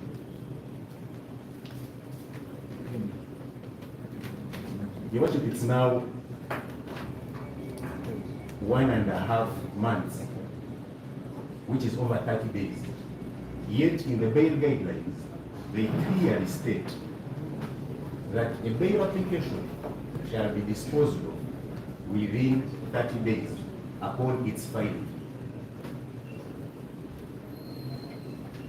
Your Worship, up to now, our bail application we filed has not been fixed or even high. Now, what we want to be on record is that in this ruling, or in this trial, in this case, there has been selective application of the guidelines that we are using in bail. Because if this court is applying them to say that we must go to the High Court, but the High Court where we are is not fixing our application within 30 days as mandated by the guidelines, we submit that that is a clear and clear selective application of the guidelines. And my learned brother now can come in emphatically to state what he wants to say. Your Worship, just precisely, and this is in addition to 11.3 that has been quoted by Your Worship, precisely, this is in addition to 11.3 that has been quoted by Council Harold Chiza and Council President Panga. We go to 10.2, I shall read. In the case of a person who has been on remand for 180 days in accordance with Article 236C of the Constitution, the magistrate court shall immediately refer the file to the High Court. Yes. My Lord, Your Worship, that's my humble prayer, that the file be referred to the High Court. Right now.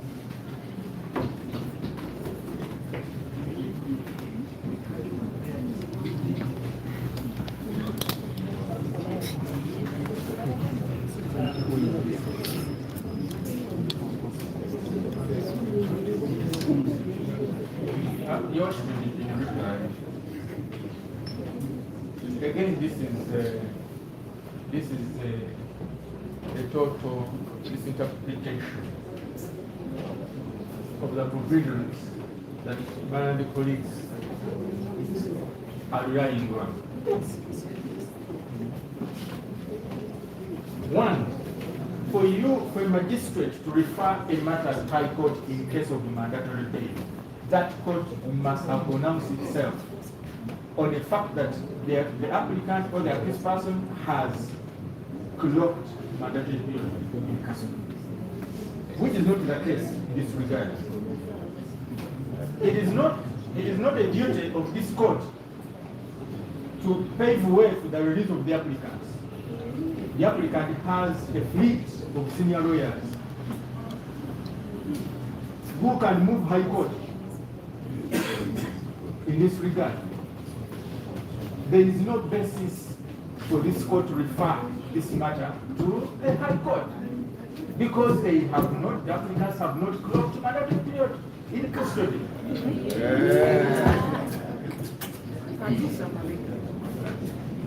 You cannot have a matter in February and then in May you're saying the applicant has clocked mandatory. This is simple mathematics. This court has no jurisdiction. In other words, that application is misplaced. If the applicants wish to make an application before High Court, they can do it on their own initiative, not through the vehicle of court. That court should move them. And it's not, by the way, it's not the fault of you, Your Worship, that the application which my brother Bayan has been submitting upon has not been fixed. And therefore, I don't want to use a harsh word.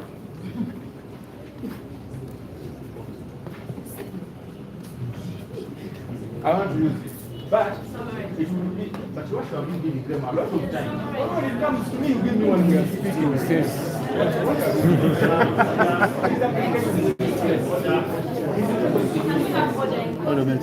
his request is misplaced. They know where to go in case they want the application to be fixed.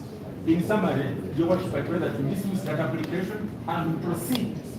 We proceed with the amendment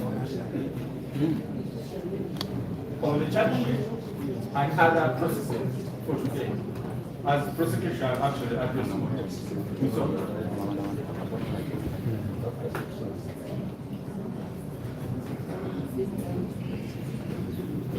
Very brief rejoinder. We have cited the guidelines. We cited the requirement of the court to submit the file. Unlike my colleague, Mr. Philip Mboka, court did not say that the 180 days period had not been met.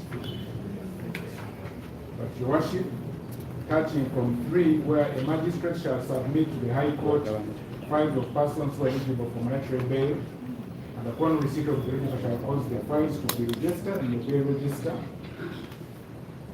4 says the register shall list the files submitted under subparagraph 3 for hearing by a judge. 5, which is very important, says upon disposal of the bail application, whether it may be granted or it may not be, the file shall then be returned to the magistrate's court to enable the court to proceed with the committal. It means that once you've applied for bail and the court has found as it has that it's a matter to the High Court, once we have applied, in fact, Regulation 3 doesn't require that we apply, it requires that the court forwards the file. It means that because it is the right of the accused, all other proceedings stop until the matter of mandatory bail is handled. So again, the words in that resolution do not say may. It is shall. As lawyers and advocates who appear at the bar, we are enjoined to be officers of court. We are praying, Your Worship, that you do not allow Mr. Billy Vumbuka to mislead the court and yourself.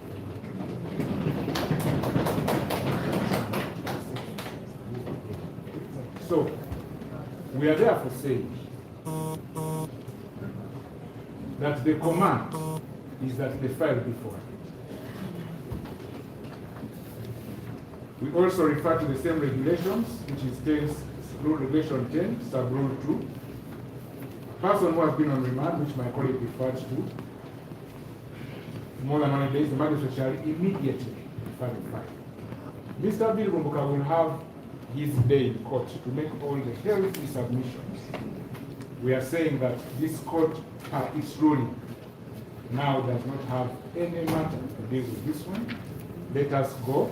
We shall return when that matter is. And perhaps to add, we are certain that when we go away for a bit, it will allow this court some respite. So we pray that we go to the High Court to determine that right which cannot be abrogated. Then we shall come back when the court has pronounced itself. Just one point. We appreciate your ruling, although we were of a different mind. But now that the court has decided to adhere to the guidelines, we are asking the court to be consistent and therefore in line with guideline number 10.2, as urged by my colleague, to immediately refer the file. It would be quite untidy if the court was to adhere to the guideline and then not adhere to the guideline. So for the sake of consistency, predictability, and the appearance of justice being done equally across the board, let this file go to the High Court. Guys, please, mungulire kwa data agenda kuwana. I request.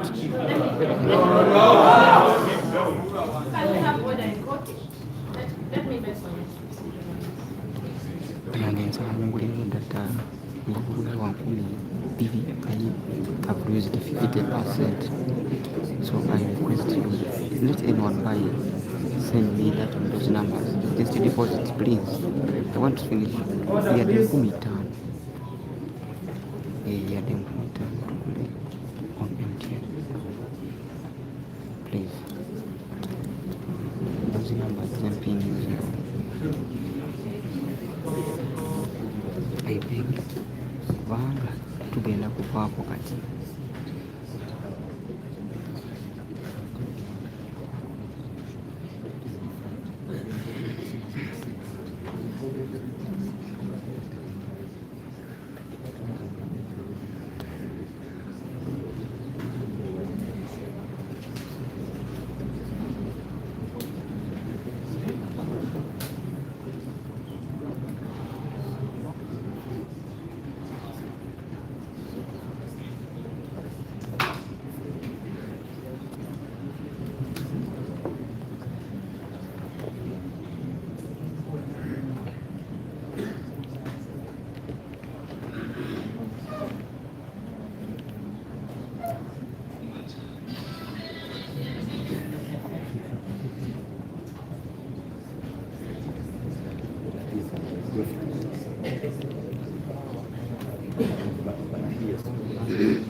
Yambangera okubajukiza mu subscribing tubane tuweze ba subscribers nga 30k subscribing. You subscribe if it is your first time here.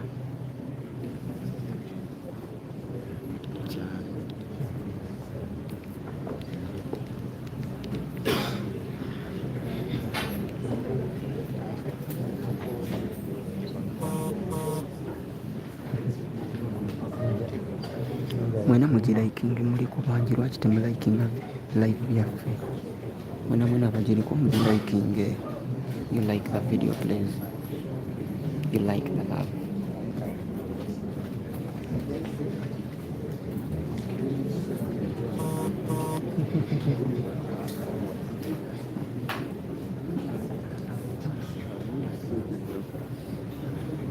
Kinyongera okubajukiza temwerabira ku subscribing, please.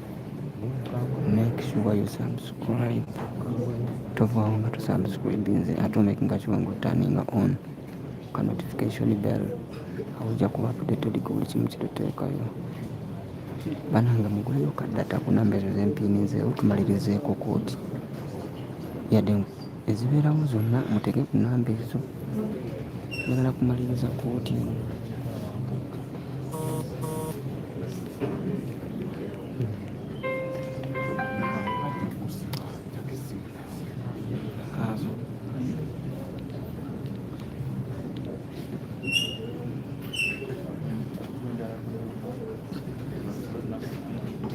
okufa banamateeka babanowa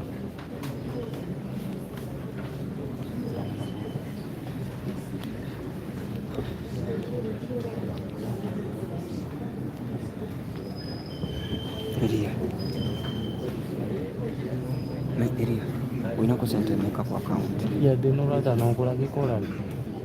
Sorry.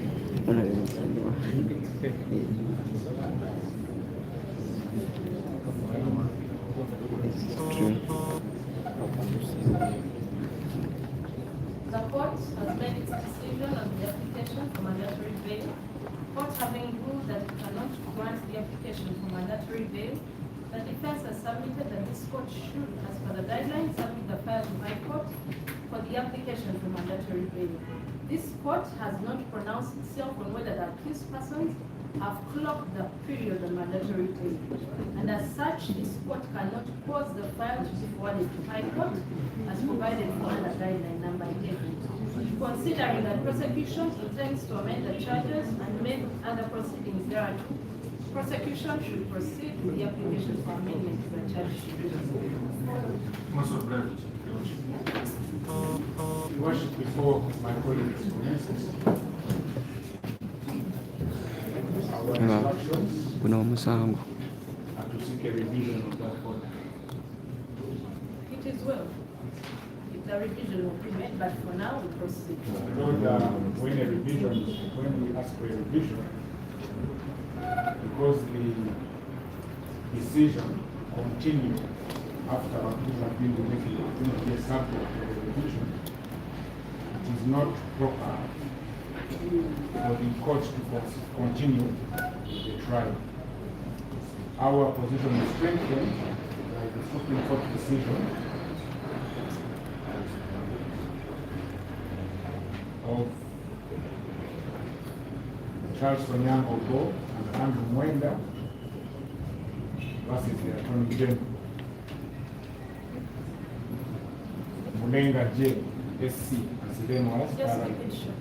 Yes.